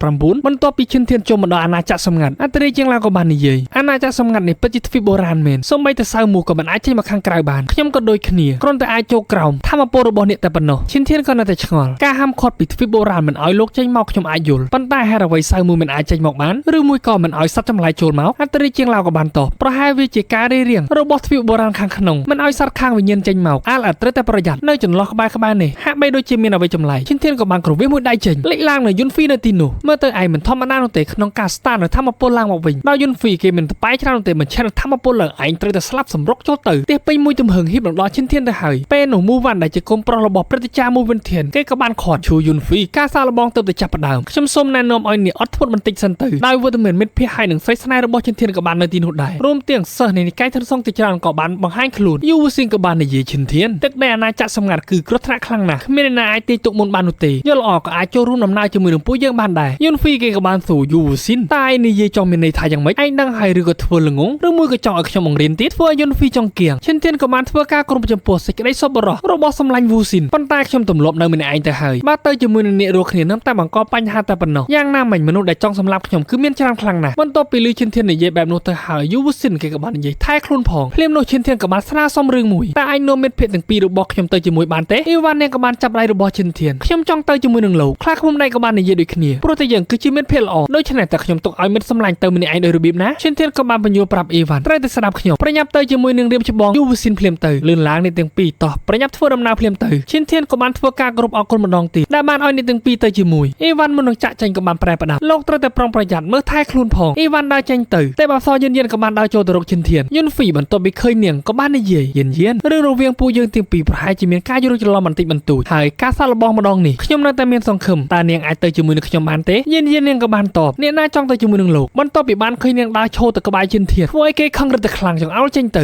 ល្អណាស់ខ្ញុំសង្ឃឹមថាអ្នកទាំងពីរនឹងនៅមានជីវិតរួចហើយក៏បានបន្លាស់ទីព្រំទៅគ្នារបស់គេភ្លាមនោះមូវ៉ាន់ក៏បានខត់ឈិនធានខ្ញុំឈ្មោះមូវ៉ាន់ឪពុករបស់ខ្ញុំមានការព្រួយបារម្ភថាមានរឿងដែលនឹកស្មានមិនដល់កើតឡើងចំពោះលោកក្នុងអាណាចក្រសម្ងាត់មួយនេះបានជាគាត់សុំឲ្យលោកធ្វើដំណើរជាមួយនឹងពួកយើងយិននាងក៏បានតបលោកគឺជាកូនប្រុសរបស់ប្រធាននិកាយឈិនធានក៏បានប្រាប់ខ្ញុំពិតជាសូមថ្លែងអំណរគុណយ៉ាងជ្រាលជ្រៅចំពោះទឹកចិត្តរបស់គាត់និងសិស្សច្បងទាំងអស់គ្នាខ្ញុំធ្វើដំណើរតែម្នាក់ឯងអាចដោះស្រាយបានហើយមូវ៉ាន់គាត់ក៏បានតបល្អខ្ញុំមិនបង្ខំលោកនោះទេដូច្នេះត្រូវតែមើលថែខ្លួនផងបន្ទាប់ពីសន្ទនាគ្នារួចឈិនធានហើយនឹងយិនក៏បានដើរចាក់ចេញទៅនៅតាមផ្លូវអន្តរជាតិឡាក៏បានរំលឹកប្រញាប់បើកភ្នែកមេឃាមើលមជ្ឈដ្ឋានជុំវិញភ្លាមទៅបន្ទាប់ពីធ្វើតាមមិនដឹងតែឈិនធានមើលឃើញអ្វីនោះទេគេក៏បាននិយាយទៅកាន់យិនហើយអ្វីបានជានាងមកតាមខ្ញុំអញ្ចឹងសូម្បីតែយូវូស៊ីននិងមូវ៉ាន់សមត្ថភាពរបស់ពួកគេល្អជាងនាងទៅទៀតនៅតែខ្ញុំបដិសេធយិននាងក៏បាននិយាយលោកមានមនោសញ្ចេតនាចំពោះគូស្នេហ៍ក្មេងស្រីតូចម្នាក់នោះមែនទេជាពិសេសបានផ្ដាស់ប្រាំយូវូស៊ីនឲ្យមើលថែនាងទៀតផងកាលមុននឹងខ្ញុំបានអត់ធ្មត់យ៉ាងខ្លាំងចំណែកអ្វីដែលលោកបាននិយាយកាលពីពេលមុននៅក្នុងចន្លងទឹកធ្លាក់ធានលីងឬមួយលោកទុកវាគ្រាន់តែជាការស្រមៃតែប៉ុណ្ណោះឈិនធានក៏ប្រញាប់តវ៉ាគូស្នេហ៍ក្មេងស្រីតូចឯណាទៅអ៊ីវ៉ាន់គឺជាមិត្តភក្តិរបស់ខ្ញុំមិនចង់ទិញពួកគេចូលមកគ្រោះថ្នាក់ជាមួយនឹងខ្ញុំនោះទេយិនក៏ប្រញាប់ឲ្យឈិនធានដេញគេភ្លាមទៅព្រោះតែខ្ញុំមិនចង់បង្កបញ្ហាដល់លោកនោះដែរឈិនធានក៏បន្តនិយាយខ្លាំងដាក់ទៅនាងខ្ញុំខ្លាចថានាងចាប់ខ្ញុំវិញនោះទេព្រោះខ្ញុំធ្លាប់បានប្រាប់នាងរួចហើយមនុស្សឯករាជ្យដូចជាខ្ញុំមិនចង់ឲ្យមានអ្នកណាមករញ៉េរញ៉ៃនោះទេតើលោកនិយាយជាការពិតមែនទេឈិនធានក៏ប្រញាប់តបមែនហើយធ្វើឲ្យនាងក៏បានយល់ក្រវីក្បាលមិននិយាយស្ដីដើរចេញទៅទូប្រុសរបស់យើងក៏បានដេញបន្ថែមទៀតប្រញាប់ចាក់ចេញទៅឲ្យលឿនកាន់តែល្អកាន់តែឆ្ងាយរឹតតែល្អទៀតពេលនេះឆាប់បង្ហាញខ្លួនមកឃើញពួកឯងតាមដានយើងយូរមកហើយភ្លាមនោះបរិសម្នាក់ក៏លោតទម្លាក់ចុះមកក្រោមដែលឈ្មោះរបស់គាត់គឺជាឆៅធានឆឹងតែឯងរកឃើញខ្ញុំដោយប្រើអ្វីទៅនៅក្នុងថ្ងៃនេះឯងនឹងស្លាប់នៅខានព្រោះតែមានមនុស្សបានបញ្ជូនពួកឃាតករជាច្រើនមកទីនេះសម្រុកចូលទៅវាប្រហារជាមួយនឹងដើមពុំពេញទៅដោយចំហាយធម្មពលប៉ុន្តែត្រូវឈិនធានកាប់រងពី3ដើមខ្ទេចប៉ាមកខាងក្រោយវិញបន្លាស់ទីទៅខាងលើកាប់ពីខាងក្រោយជ្រុះដេកស្ប៉ាបាត់ទៅហើយអាចារ្យមិនទាន់អស់ផងអាស្រស់មកដល់ទៀតលេចឡើងនៅបរិសម្នាក់បញ្ចេញនៅធម្មពលកំដាប់ដៃរបស់គាត់វាចេញទៅប្រែคล้ายទៅជារូបរាងគីងកុងឈិនធានក៏បានបញ្ចេញនៅកំដាប់ដៃដែលពុំពេញទៅដោយចំហាយធម្មពលដាល់ទប់រងខ្ទប់បឹងធ្វើអាប៉ែម្នាក់នោះខ្ទេចប៉ាបុកនឹងគល់ឈើធ្លាក់មកខាងក្រោមក្ពាកនៅទីបំផុតមេខ្លោងយុនហ្វីបានបង្ហាញខ្លួនជាមួយនឹងគ្នារបស់គេ 4-5 នាក់ទៀតហុំព័ទ្ធទៅលើឈិនធានបានចេញនៅយុទ្ធសាស្ត្ររៀងខ្លួនទាចូលទៅបង្កើតបានជាក្បួនហុំព័ទ្ធឈិនធានសម្លេងរបស់អន្តរជាតិជាងឡាវក៏បានប្រាប់អាលប្រញាប់កិច្ចចេញពីការបង្កើតក្បួនមួយនេះភ្លាមទៅបន្ទាប់ពីចំហាយនៃធម្មពលរិទ្ធរាងកាយឈិនធានហើយយុនហ្វីគេក៏បានសើចហាឈិនធាននៅក្នុងថ្ងៃនេះឯងមិនអាចកិច្ចផុតពីការបង្កើតក្បួនរុនទាស់របស់ខ្ញុំបាននោះទេដល់ពេលស្លាប់ទៅឯងនឹងមិនស្ដាយក្រោយនោះឡើយគប់នៅយន្តមួយសម្លឹកចូលទៅវាប្រហារបន្ថែមទៀតកាត់មកយានដែលកំពុងតែធ្វើដំណើរតាមផ្លូវយំផងត្រសឹកផងដែលឈិនធានបានដេញនាងចេញអាលសំអុយពាក្យនិយាយរបស់លោកកាលពីពេលមុនវាคล้ายទាំងអស់ព្រឹទ្ធាយេស៊ូយ៉ាពិតជាចង់ឲ្យមនុស្សអាក្រក់ដូចជាគេមកមើលថែខ្ញុំមែនទេភ្លាមនោះនាងហាក់បីដូចជាដឹងខ្លួនចាស់ទុំទាំងពីរមើលមនុស្សរាប់មិនអស់មិនដែលខុសម្នាក់នោះទេឬមួយខ្ញុំយល់ច្រឡំទៅលើឈិនធានអាចថាពេលនេះគាត់កំពុងតែជួបគ្រោះថ្នាក់ពេលនោះធម្មពលមួយបានផ្ទុះឡើងយ៉ាងខ្លាំងដៀងយិននាងក៏ប្រញាប់ចូលទៅមើលចំណែកឈិនធានវិញក៏បានខ្ទាតមកខាងក្រោយលូនជង្គង់ចុះយន្តហ្វីហាក់បីដូចជាភាពអាបន្តិចផងដែរសូម្បីតែការបង្កើតក្បួននឹងយន្តផ្គររន្ទះរបស់ខ្ញុំបំផ្ទុះឯងប៉ុណ្្នឹងហើយនៅមិនទាន់ស្លាប់ទៀតឡបើដូច្នេះយើងនឹងសម្លាប់ឯង ដោយផ្ទាល់ដៃបំផ្ទុះនូវធម្មពលដ៏ខ្លាំងក្លាផ្សាយភាយនៃចំហាយធម្មពលធ្វើឲ្យឈិនធានក៏បាននិយាយបច្ចេកទេសក្បាច់គុណកម្រិតទី5មើលទៅព្រឹត្តិការណ៍យានបានខ្ជិះខ្ជាទ្រព្យសម្បត្តិជាច្រើនដើម្បីស្ដារនូវធម្មពលរបស់ឯងឡើងមកម្ដងទៀតឈិនធានសម្រុកចូលទៅកាប់មួយដៃប៉ុន្តែយុនហ្វីបានប្រែរូបរាងទៅជាសត្វបិសាចវិញ្ញាណទៅហើយយកដៃទប់រងដៃមួយខាងទៀតទាស់ចេញពីមួយទិសភឹងធ្វើឲ្យឈិនធានខ្ទាតទៅខាងក្រោយម្ដងទៀតរួចហើយក៏បានសួរអន្តរាជាងឡៅតើលោកចំណាយពេលប៉ុន្មានដើម្បីបំបែកការបង្កើតក្បួនមួយនេះស្រាប់តែយុនហ្វីក៏បានបដូររូបរាងទៅជានារីប្រយុទ្ធដ៏ក្លាហានជាមួយនឹងលំពេមុខ3របស់នាងពុកពេញទៅដោយចំហាយធម្មពលវាប្រមាណអ្នកដែលនៅខាងលើយុនហ្វីក៏បានខឹងយ៉ាងខ្លាំងយិនយាននាងពិតជាបានមកជួយគេដើម្បីប្រឆាំងជាមួយនឹងខ្ញុំចុះមកខាងក្រោយឈប់ពីមុខឈិនធានបើចង់សម្លាប់គាត់សម្លាប់ខ្ញុំជាមុនសិនទៅយុនហ្វីក៏បានសម្រុកចូលមកវាប្រហារជាមួយនឹងកញ្ញាំរបស់គេអន្តរាជាងឡៅក៏បានប្រញាប់ឲ្យឈិនធាននាំយានចាក់ចេញពីទីនេះភ្លាមទៅចាប់អបចកេះរបស់នាងកិច្ចពីការវាប្រហារមួយបន្ទាប់មកក៏បានលាស់ទីរត់ចេញទៅប្រញាប់ឡើងដេញតាមសម្លាប់ឈិនធានភ្លាមទៅបន្ទាប់ពីហោះកិច្ចមកដល់កន្លែងមួយពួកគេក៏បានឈប់ឈិនធានក៏បានស្ដីឲ្យយានក្រៃមុននឹងខ្ញុំបានដេញនាងចេញទៅហើយមែនទេនាងក៏បានតបលើកក្រោយបើជួបគ្រោះថ្នាក់ហាមដេញខ្ញុំចេញក្រុមរបស់យុនហ្វីក៏បានតាមមកទាន់យ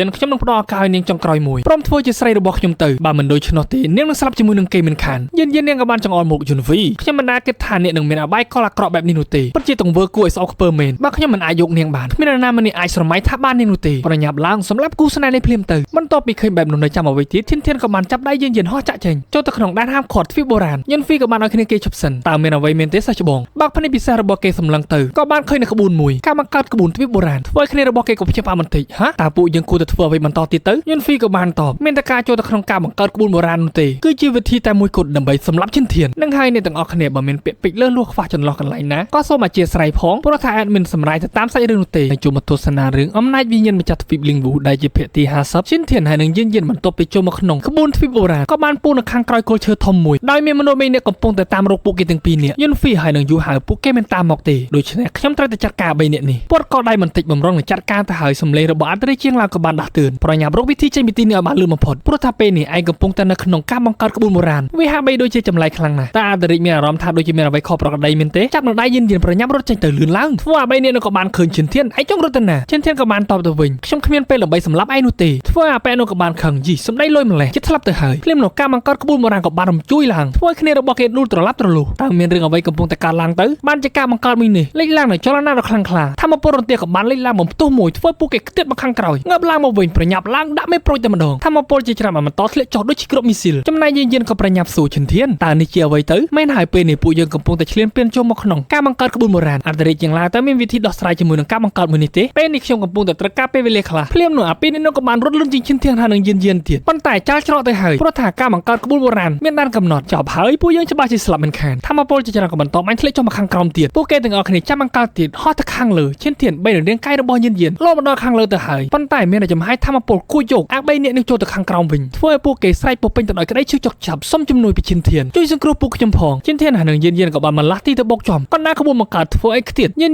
ហ៊ាននឹងចូលទៅចំហាយនៃធម្មពលគួចមួយនោះទៅហើយឈិនធានក៏ប្រញាប់មកចាប់ដៃជាប់បើកនៅខាការពារជួយនៅតែបានវាស្រូបចូលឈិនធានហេតុអ្វីបានជាលោកមិនគេចចេញខ្ញុំមិនអាចធ្វើបែបនោះបាននោះទេព្រោះតែបានសន្យាជាមួយនឹងព្រឹទ្ធាយាយស៊ូយ៉ាហើយនឹងព្រឹទ្ធាចារ្យជូឡៅដូច្នេះខ្ញុំមិនអនុញ្ញាតឲ្យនាងស្លាប់នោះទេចុះពីពេលមុនក្រៃលោកបានដេញខ្ញុំរៀមច្បងយានឈប់ខឹងទៀតទៅបន្ទាប់មកពួកគេទាំងពីរនាក់ក៏បានអោបគ្នានៅក្នុងលំហដ៏គ្រោះថ្នាក់មួយនេះទោះបីជាពេលនេះត្រូវស្លាប់ក៏ខ្ញុំមិនព្រួយបារម្ភទៀតដែរព្រោះតែខ្ញុំបានស្លាប់ជាមួយនឹងលោកដែលជាមនុស្សខ្ញុំពេញចិត្តឥឡូវនេះខ្ញុំឈប់ស្អប់លោកទៀតហើយចំណែកឈិនធាននៅតែរិះរកវិធីអន្តរាជាងឡៅតើពេលនេះគួរតែធ្វើអ្វីទៀតចំណែកយាននៅតែបន្តនិយាយរឿងពីក្នុងចិត្តរបស់នាងឈិនធានតើលោកខ្លាចជាមនុស្សដែលមានអំណាចធម្មពលវិញ្ញាណខ្លាំងក្លាក្នុងរយៈពេលដ៏ខ្លីដោយរបៀបណាដូច្នេះលោកច្បាស់ជាមានអាចកំបាំងអ្វីមានខានដោយមិនអាចឲ្យនាងណាត់ដឹងដូច្នេះទុកឲ្យខ្ញុំនៅតែម្នាក់ឯងទៅមិនចាំបាច់ព្រួយបារម្ភពីខ្ញុំនោះឡើយនេះគឺជាឱកាសដែលលោកត្រូវតែកិច្ចខ្លួនបានឈិនធានយកដៃជូតទឹកភ្នែករបស់នាងបើមានឱកាសខ្ញុំច្បាស់ជានាំនាងចាក់ចេញពីទីនេះជាមួយនឹងខ្ញុំបន្តអបគ្នាយ៉ាងស្អិតរមួតឈិនធានក៏បានចាប់ក្រវែងយានចេញពីចំហាយធម្មពលស្រូបមួយនោះប៉ុន្តែនាងមិនព្រមទៅនោះទេបាញ់ចេញនៅឈុតនារីក្លាហានរបស់នាងចាប់ដៃរបស់ឈិនធានជាប់វិញតើនាងកំពុងតែធ្វើអ្វីទៅប្រឹងពេញមួយទំហឹងក្រវែងឈិនធានទៅលើវិញរាងកាយរបស់នាងក៏បានធ្លាក់ចូលទៅខាងក្រោមឈិនធានលោកត្រូវតែរស់មិនព្រមបោះបង់នោះទេឈិនធានក៏បានសម្រុកចូលមកចាប់រាងកាយរបស់នាងអបជាប់ប្រញាប់ដោះលែងខ្ញុំទៅវាគ្មានប្រយោជន៍នោះទេខ្ញុំមិនព្រមទុកនាងចោលនោះឡើយបើនៅខាងការពារទប់រងរាងកាយរបស់ពួកគេទាំងពីរធ្លាក់ចូលទៅខាងក្រោមបន្តទៀតមិនដឹងជាធ្លាក់ទៅដល់ណាណីនោះទេតើលោកកំពុងតែធ្វើអ្វីទៅក្រែងនាងបាននិយាយថាបានស្លាប់ជាមួយនឹងខ្ញុំពិតជារឿងល្អខ្លាំងណាស់ដូច្នេះខ្ញុំមិនទុកឲ្យនាងនៅម្នាក់ឯងនោះទេ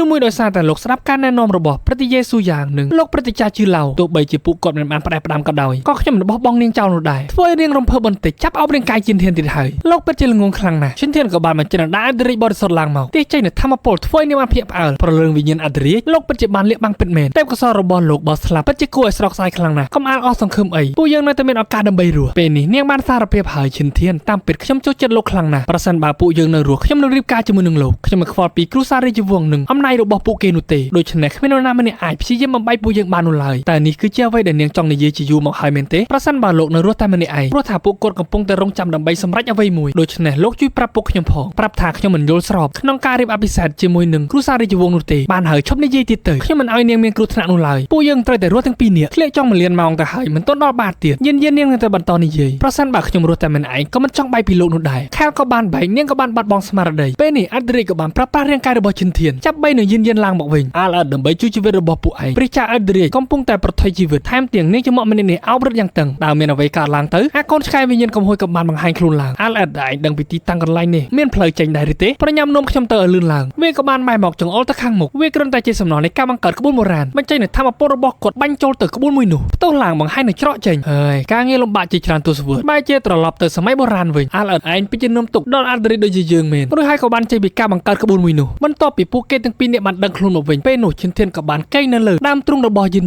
នាងក៏បានដឹងខ្លួនឈិនធានឆាប់ដឹងខ្លួនឡើងទូប្រុសរបស់យើងពិតជាសំណាងមែនបន្ទាប់ពីដឹងខ្លួនឈិនធានក៏បាននិយាយពួកយើងមិនទាន់ស្លាប់មែនទេលោកប្រញាប់ក្រោកចេញភ្លាមទៅខ្ញុំធ្ងន់ខ្លាំងណាស់ឈិនធានពិតជាខូចមែនបន្តកេងនៅលើនាងធ្វើឲ្យនាងអៀនឡើងមុខក្រហមតែម្ដងប៉ុន្តែពេលនេះរាងកាយរបស់ខ្ញុំមិនទាន់កម្រើកបាននោះទេយានក៏បានដឹងពីល្បិចរបស់ឈិនធានចាំមើលខ្ញុំនឹងចាត់ការលោកដោយរបៀបណាចាប់ដៃចុះចាំបន្តិចសិនបញ្ចេញនៅដាអាឌ្រីឡើងមកសាយភេទនៃធម្មពលចូលទៅរាងកាយរបស់ពួកគេទាំងពីរនាក់នាងក៏បាននិយាយឈិនធានចាប់តាំងពីយើងទាំងអស់គ្នានៅរស់អ្វីដែលខ្ញុំបាននិយាយមិនត្រូវប្រាប់នរណានោះទេតើមានរឿងអ្វីទៅគ្មានអ្វីនោះទេប្រសិនបើលោកមិនចាំគ្រាន់តែធ្វើពុតថាខ្ញុំមិនបាននិយាយទៅអោរឿងនោះមែនទេដែលនាងបាននិយាយថាចូលចិត្តខ្ញុំយ៉ាងខ្លាំងថែមទាំងចង់រៀបការជាមួយខ្ញុំតែម្នាក់ទៀតផងពួកនាងរឹតតែអៀនទៀតហើយរុញឈិនធានឈប់និយាយទៅពេលនោះគឺស្ថានភាពវាសំខាន់បានជានិយាយរឿងមិនសមហេតុផលទាំងអស់នោះរបស់ខ្ញុំឡើងមកព្រោះថាវាមិនមែនជាការពិតនោះទេឈិនធានក៏បន្តនិយាយប៉ុន្តែខ្ញុំបានស្ដាប់ឮទាំងអស់នោះគឺជាពាក្យពិតរបស់នាងធ្វើនាងទ្រាំមិនបានងើបឡើងខឹងយ៉ាងខ្លាំងបើខ្ញុំប្រាប់ថាមិនពិតវាគឺមិនពិតហើយបើលោកហ៊ាននិយាយរឿងអត់ប្រយោជន៍នេះទៀតតាមមើលតែខ្ញុំចាត់ការលោកដោយរបៀបណាអៀនឡើងមុខដោយស្តុបបេរីទៅហើយក៏បានរត់ចេញទៅ